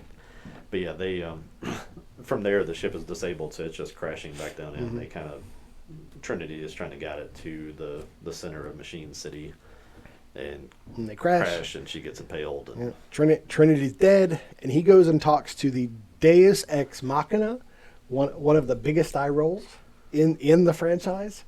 Oh, the God in the Machine. Okay, I'm sorry, that's a stupid name. I get what they're doing, but it's way too on the nose. That face, Yeah. That like, that's what they call it. I don't know if he called it in the. Okay. I don't. Maybe they don't call it in the film. I don't remember them calling it anything. Okay, it well, was just it yeah. was at the Machine City, and basically a bunch of like bots make a big talking face. Yeah. Yeah. Again, it is a cool visual. Yeah. Yeah, so maybe they didn't say it, but like when I was doing the notes for this, I looked it up and it said Deus Ex Machina. I was like, oh, seriously, is that what it was called? Yeah. Okay. That might be a post-film labeling. I don't remember Maybe anybody ever calling it that in the movie. we find out, and the way Neo convinces the machine that, well, we need to work together is because Smith's going to destroy everything. Yeah. And he's like, he's a virus that's Yeah. going to crash everything. He's ruining your plan. So let me destroy him, and then we can have peace. Yeah. Don't destroy Zion. Yeah. I'll destroy Smith, and then we can reboot, and we're good. Yeah. Makes sense. But I can't remember the wording on stuff, but I remember the Oracle kind of tells him something the last time that she sees Neo. That kind of comes back in because the agent that I think Neo is actually fighting is the body of the Oracle that Agent Smith took over. Because when they're fighting there at the end, she kind of breaks through and tells him the same thing again. Okay. And they fight and they fight and they fight. The up Dragon into Ball sky, Z style, yeah. Down through buildings and stuff, and it becomes it doesn't matter. Like this is a stalemate. Mm-hmm. It's never going to end. If I beat you back, you're going to recover, and you're going to beat me back and forth. Right. And she basically tells him that it's like if you just let the agent take you, you're wired into this machine, and then the machine can fry you both and just and end both of you. And that's basically the compromise that you're going to have to, the choice you're going to have to make is you have to give yourself up because basically the Agent Smith was appealing off of you. You need to be the only way to destroy him is to connect back together and then destroy both of you. And Which I kind of question that narrative decisions because it's shown, because of Bane, it's shown that Agent Smiths can have like a piece of them break off and act completely independently. Yeah. Why couldn't that happen then? You know, he's like, well, I infected this Neo, and I guess you would be. isolated. It's a hive mind thing that is controlled by. He wasn't physically separated like in a human body. That's why like he's so like maniacal when he takes over the Oracle is because he actually got into the body that he wanted. I think he thought Is that where that like laughing meme comes from? Yeah. Okay. That's the big laugh where he takes the Oracle doesn't even try to stop him. She probably could have done something. I don't know. Well, she trusted that Neo would But I think she knew that do what needed to be done. even Seraph like just lets the agents take him because it's like there's no point in fighting this. We know that we have to get to this point. I think the Oracle's already seen that the way that we get there. Sometimes the point is the fight. Yeah. But yeah, the whole idea of they get back together because he's hooked into Like physically, like the machine's got plugs in him and stuff. the main machine god, whatever, is got Neo plugged in. So once Agent Smith overtakes Neo, he just fries them both. And then as he does that, you just see like this little chain reaction of Agent Smith just going poof all through the Matrix because he's basically taking everybody in the Matrix, I think, at that point. And that's another kind of interesting thing. I was like, does he destroy them? Because if so, he kind of wiped out almost all the people. The people? Yeah. Yeah. So I don't know. Maybe they're maybe they're a blank slate, or I mean, they talk about like we can. They hatch new babies and they liquefy the ones that die and refeed them to the new babies. So I guess they could feed a new batch with all those bodies they just burned. Gross. Yeah, it is gross. But Neo dies at that point as well, and the Matrix is rebooted, and there's an uneasy peace, is how it's described. Yeah, it's a first trial run on the new system, and we'll see where it goes. I think that's one thing we never mentioned before is that when he is talking to the architect says that they made it perfect the first time, right? And it was a disaster, and it really was. Kind of when you come back to these references, it's like they're talking about Eden. It's like Eden was fine. Eden didn't need to have anything else, and the people screwed it up. The people, it's kind of. I think there has to be at least some acknowledgement of that was probably what they were thinking of in their mind when they wrote that description was that the first Matrix was in Eden, and it, Eden would have existed if not for the people and their choices. Yeah, I'm sorry. I remembered Agent Smith telling Morpheus that in the first Matrix. I'm sure the architect talks about it too. Yeah. But yeah, we do learn that in the first Matrix. Yeah, I forgot that when he's giving the whole speech about y'all stink. Yeah. Y'all stink, but I really want to stink too. Where no one suffered and everyone would be happy. It was a disaster. Yeah. Yeah. And of course, you have the last Christ allegory with when he was overloaded. You have the cross symbol. Yeah. Yeah. Again, on the nose, right there. Just But in that case was- you hadn't been able to pick up on any of the Right. previous 3 films. 73 references. And then, decades later, Matrix Resurrections. I'll just get through it real quick. You do whatever you need to do. All right. Well, it cost $190 million to make. Domestic, about $40.5 million. Worldwide, $160 million. How did it even make 160? It Are is people that a strapped in another categorical failure. Are people that strapped for something to do in other countries that 4 times as many people went to go see it as they did here? All right, I'm gonna try to go through this real quick. If you want to stop me, you can stop me. I've got nothing on that one. I've got what it should have been. All right, but so I don't have. It starts off looking very similar to the original Matrix, but we find out real quick that it's a little different. There's a runner called Bugs. I think it's Bugs Bunny. Not only computer bugs, but also Bugs Bunny because she has a tattoo of a bunny. Hey! She is saving a program who is Agent Smith, who's actually Morpheus this time around. Morpheus is a program. He's not a human. Thomas Anderson, in the, quote, real world, creates a video game series called The Matrix. This is actually Neo, who is creating the video game series based on his experiences in his memory of what happened in the Matrix films. He is taking blue pills to keep his hallucinations at bay. Makes sense. Call back to the original film. He created a modal program, which is like his own test environment, and that's where he created the Morpheus program. He made as far as I gather, he made the program to free him, like it was almost a unconscious subconscious thing. Every now and again, he sees Trinity at a bar. She's someone else, Tiffany. She's a mother. She has a couple of kids. There's a new character, the analyst, who's really the architect. We find out that... Is that Doogie Howser? Yeah, that's Doogie Howser. Yeah. I remember that part. Yeah. We do find out that he has rebuilt both Neo's and Trinity's bodies. He's rebuilt them at great cost, they say, which is interesting. So anyway, Bugs gets Neo out of the Matrix and into the, again, quote, real world, where we see he is in like a special chamber like Trinity. Like he gets taken out the same way, except like the pods are just him and Trinity. There's no other pods.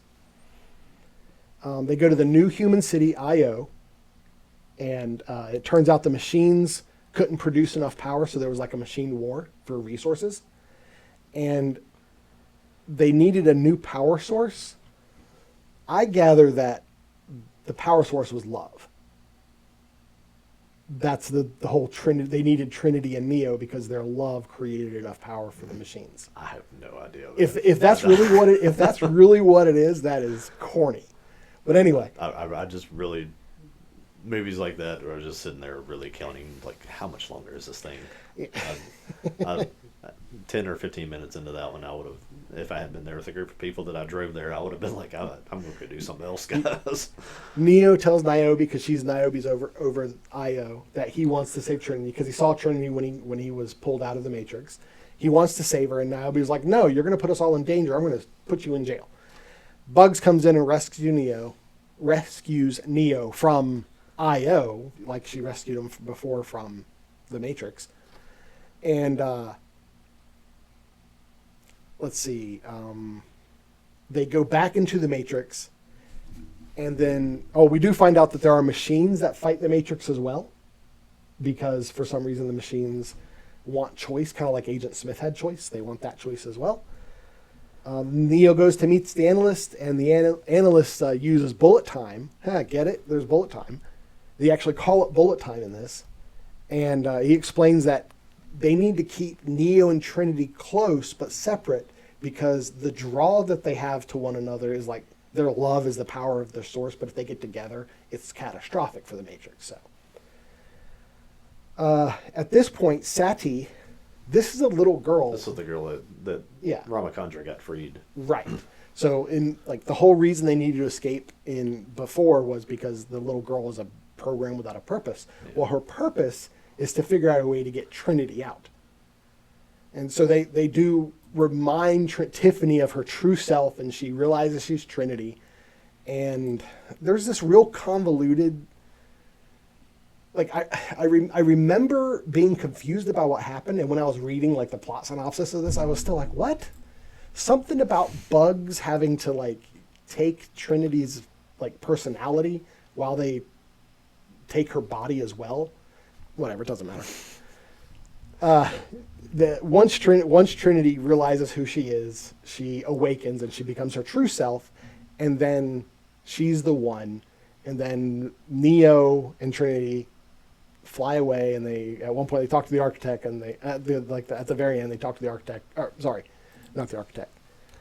The Doogie Howser. Yeah, the Doogie Howser, the analyst. They talk to the analyst, and they say pretty much the same thing. We're going to show these people what you are, and we're going to give them a choice.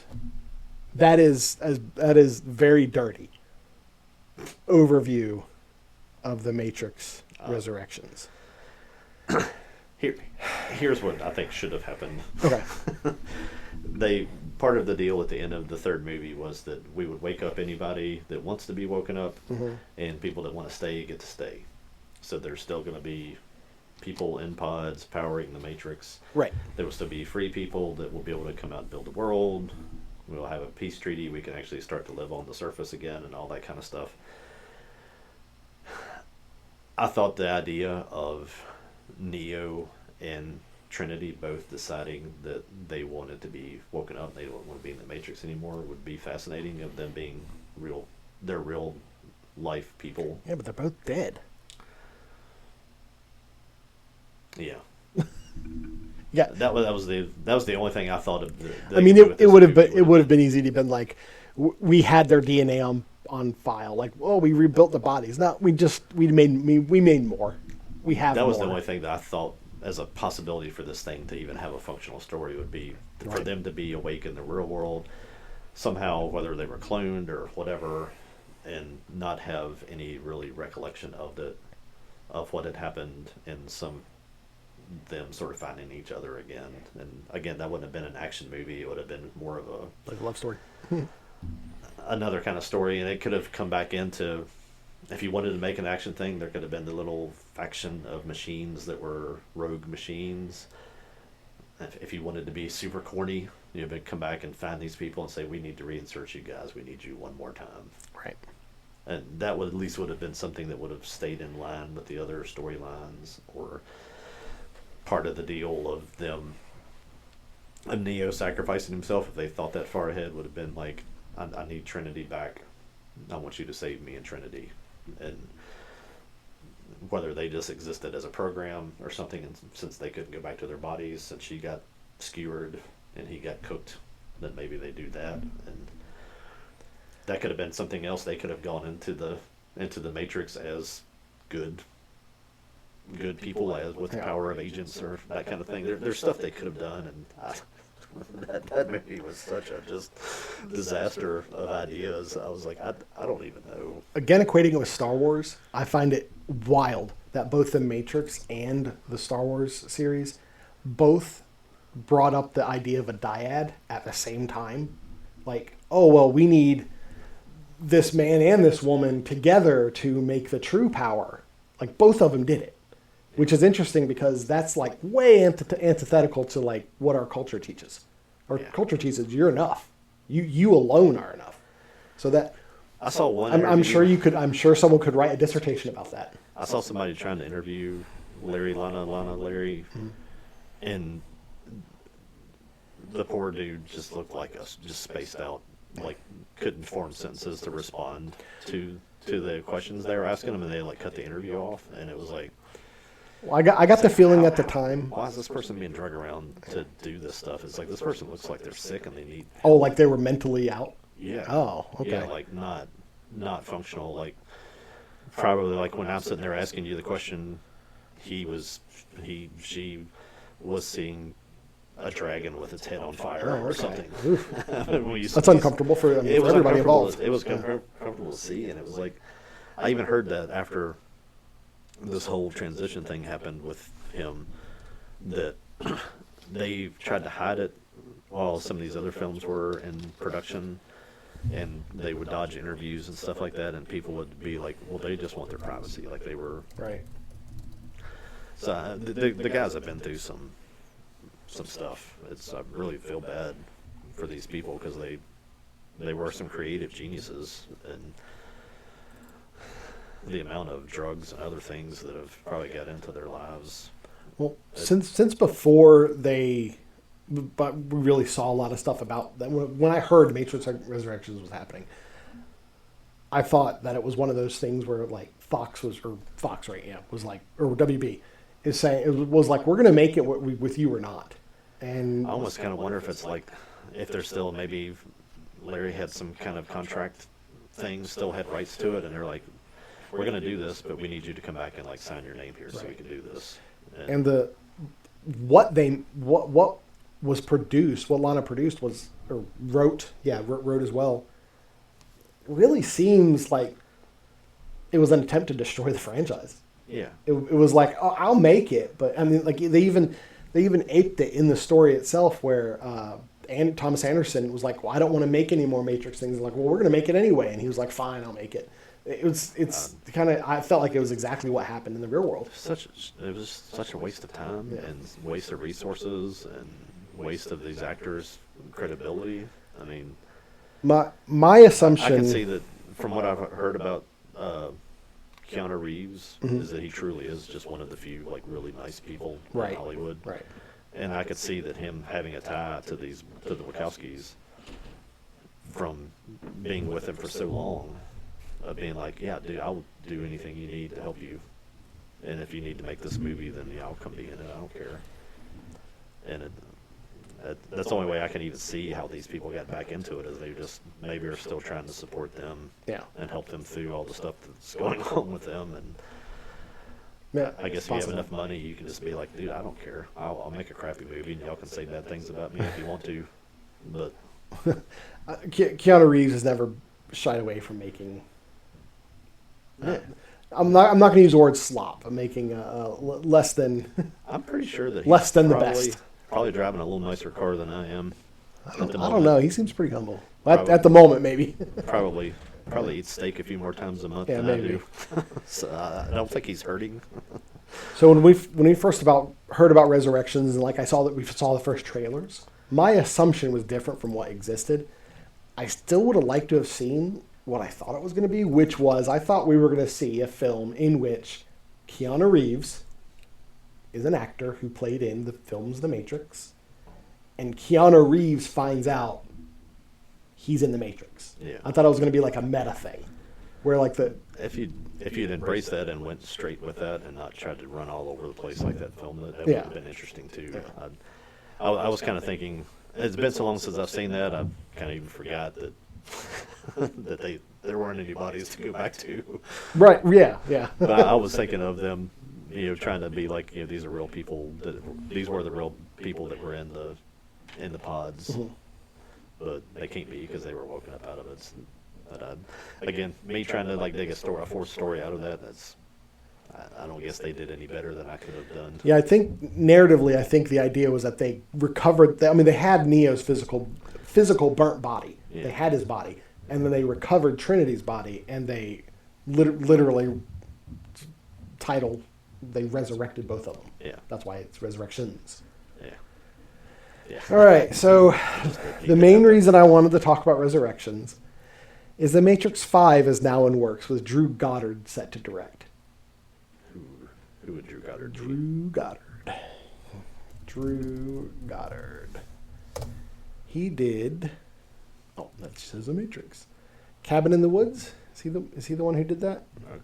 That's. I don't know. Let's see. Bad Times at El Royale. Have you ever seen that? Yeah. That's pretty good. Yeah, it's not bad. All right, let's see. Let's go to his IMDb. let's see. Yeah, Bad Times at El Royale, The Martian screenplay. His previous directors was Cabin in the Woods, Bad Times at El Royale, The Good Place, the TV series, 4 episodes of that. So he hasn't directed a lot, but he's written quite a bit. Buffy the Vampire Slayer, Give me a movie with Daredevil. zero reference to Neo, other than maybe like there was this guy one time called Neo. Zero reference to Trinity, zero reference to Morpheus, and give me another story in the world somewhere. I'll watch it. I've said that about the Matrix franchise for years. It's such a huge concept that you could have been making content all this time that would have been good stuff. Could have done TV series, video games, side movies, whatever you wanted to do.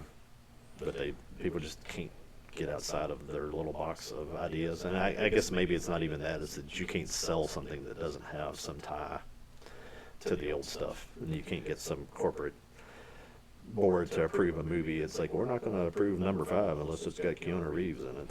Yeah, reports are saying that Keanu Reeves will be back. Keanu Reeves has been quoted as saying, "I'm in." I don't know if that means he's down for it or if he's actually going to be in it. But I don't probably. see, after that 4th disaster, Yeah. what on earth could you even do with them Make- at this point? Make him and Trinity they're now the architects or something. The machines are fighting against them. I don't know. We will get a little deeper into like the idea of the Matrix as a franchise, not just the films, but as a larger franchise as a whole in our the coffee service. Yes. That's going to be other Matrix media. So the next episode is going to be our desserts, where we're going to talk about some trailers. Then we're going to talk about the I want to kind of revisit these and just do a few things about like sure. favorite characters, favorite scenes. Mm-hmm. Maybe you could bring some of yours, bring mine. I'll tell you why on the characters that I like, whatever you want to do.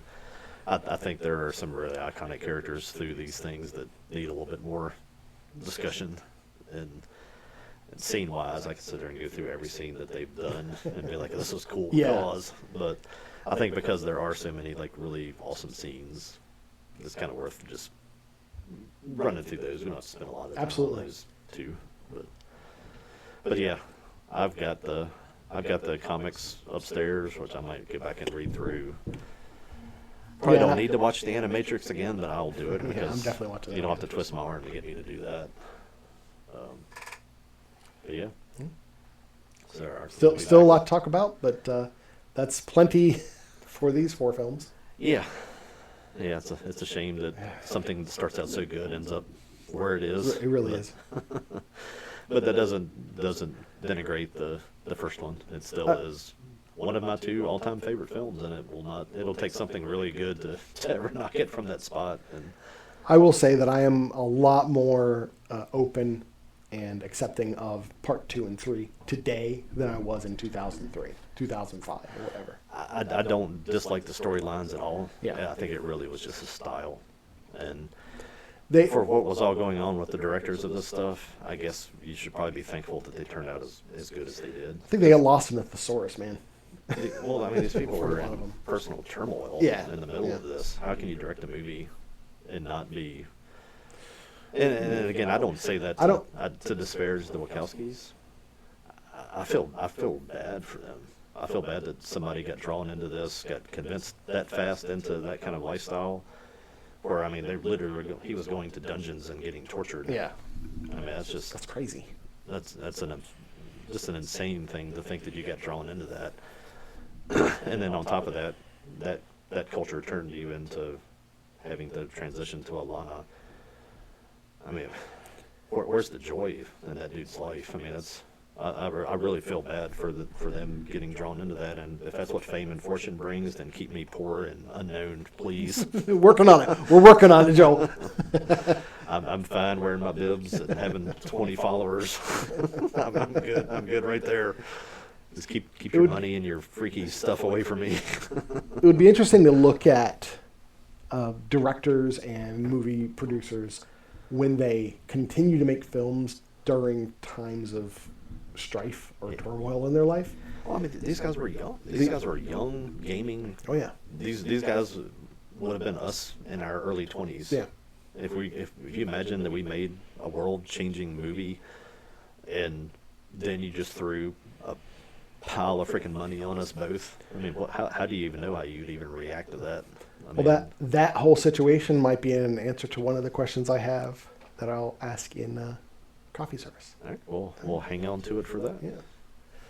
All right. Well, this has been fun. It's always fun talking about the Matrix. Yeah, Definitely enjoy it. We could do a year on the Matrix if we Yeah. wanted to do it. And maybe down the road we'll come back and do some long-term podcast on some of our favorite media and in-depth stuff. I have seen you've talked about how many times you've seen the trilogy. I have seen the Resurrections once. I think you've seen it once. Oh yeah, the fourth one. Lord help me. I after talking about it and everything, I feel compelled to watch it again because I feel like I might have missed some stuff, but I don't think I did. I don't think I care.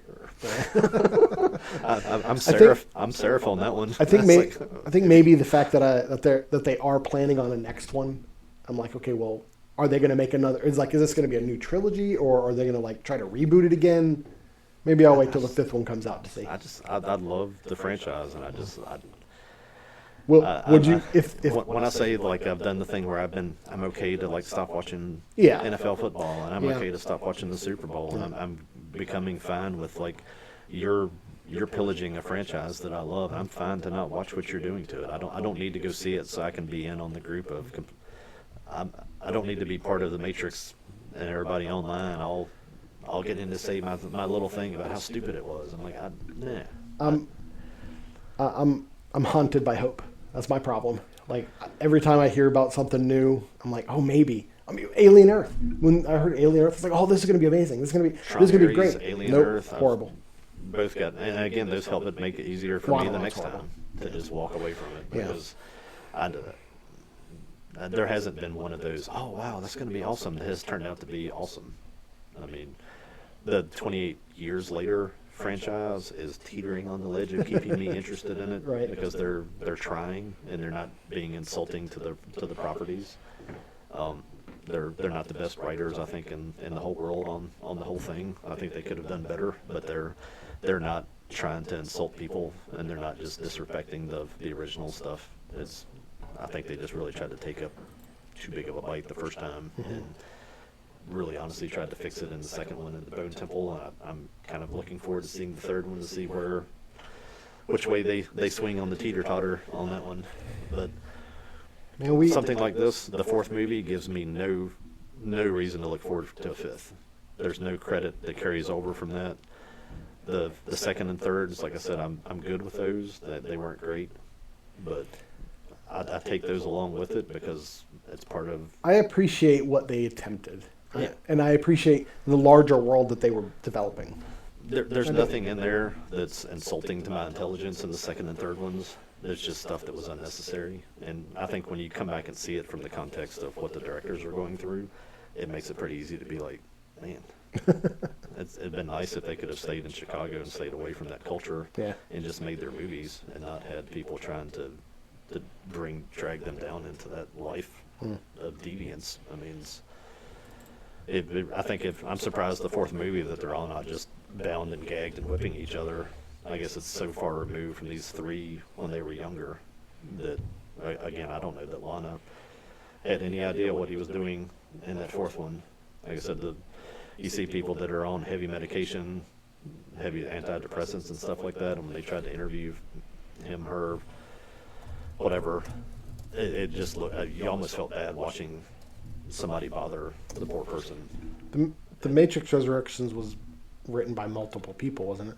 Oh, I can't imagine that one Yeah, person wrote David that. Mitchell and Alexander Heeman. That was people sitting around in a room. Wouldn't it be cool if we did this? Who's Yeah, let's do this. Yeah. It was the guys at the beginning of the film. Yeah. But anyway, All-time favorite first movie. yeah. I'm good if that's as good as it ever gets. Okay. Well, we'll talk about We'll talk more some about more about the good. more about the good parts, and then Maybe not as much as about the bad, but maybe a little bit. some of the side the stuff that came along with it when it was good. some really cool comics, and the Animatrix itself is probably worthy of its own show. Absolutely. But we will dive into all of that on the next one. That'll be on our coffee service. Thanks, Joel. That was long. It's 2.5 hours. It's 3 movies. 3 movies that were 6.5 hours. So. Yeah. We truncated a little bit.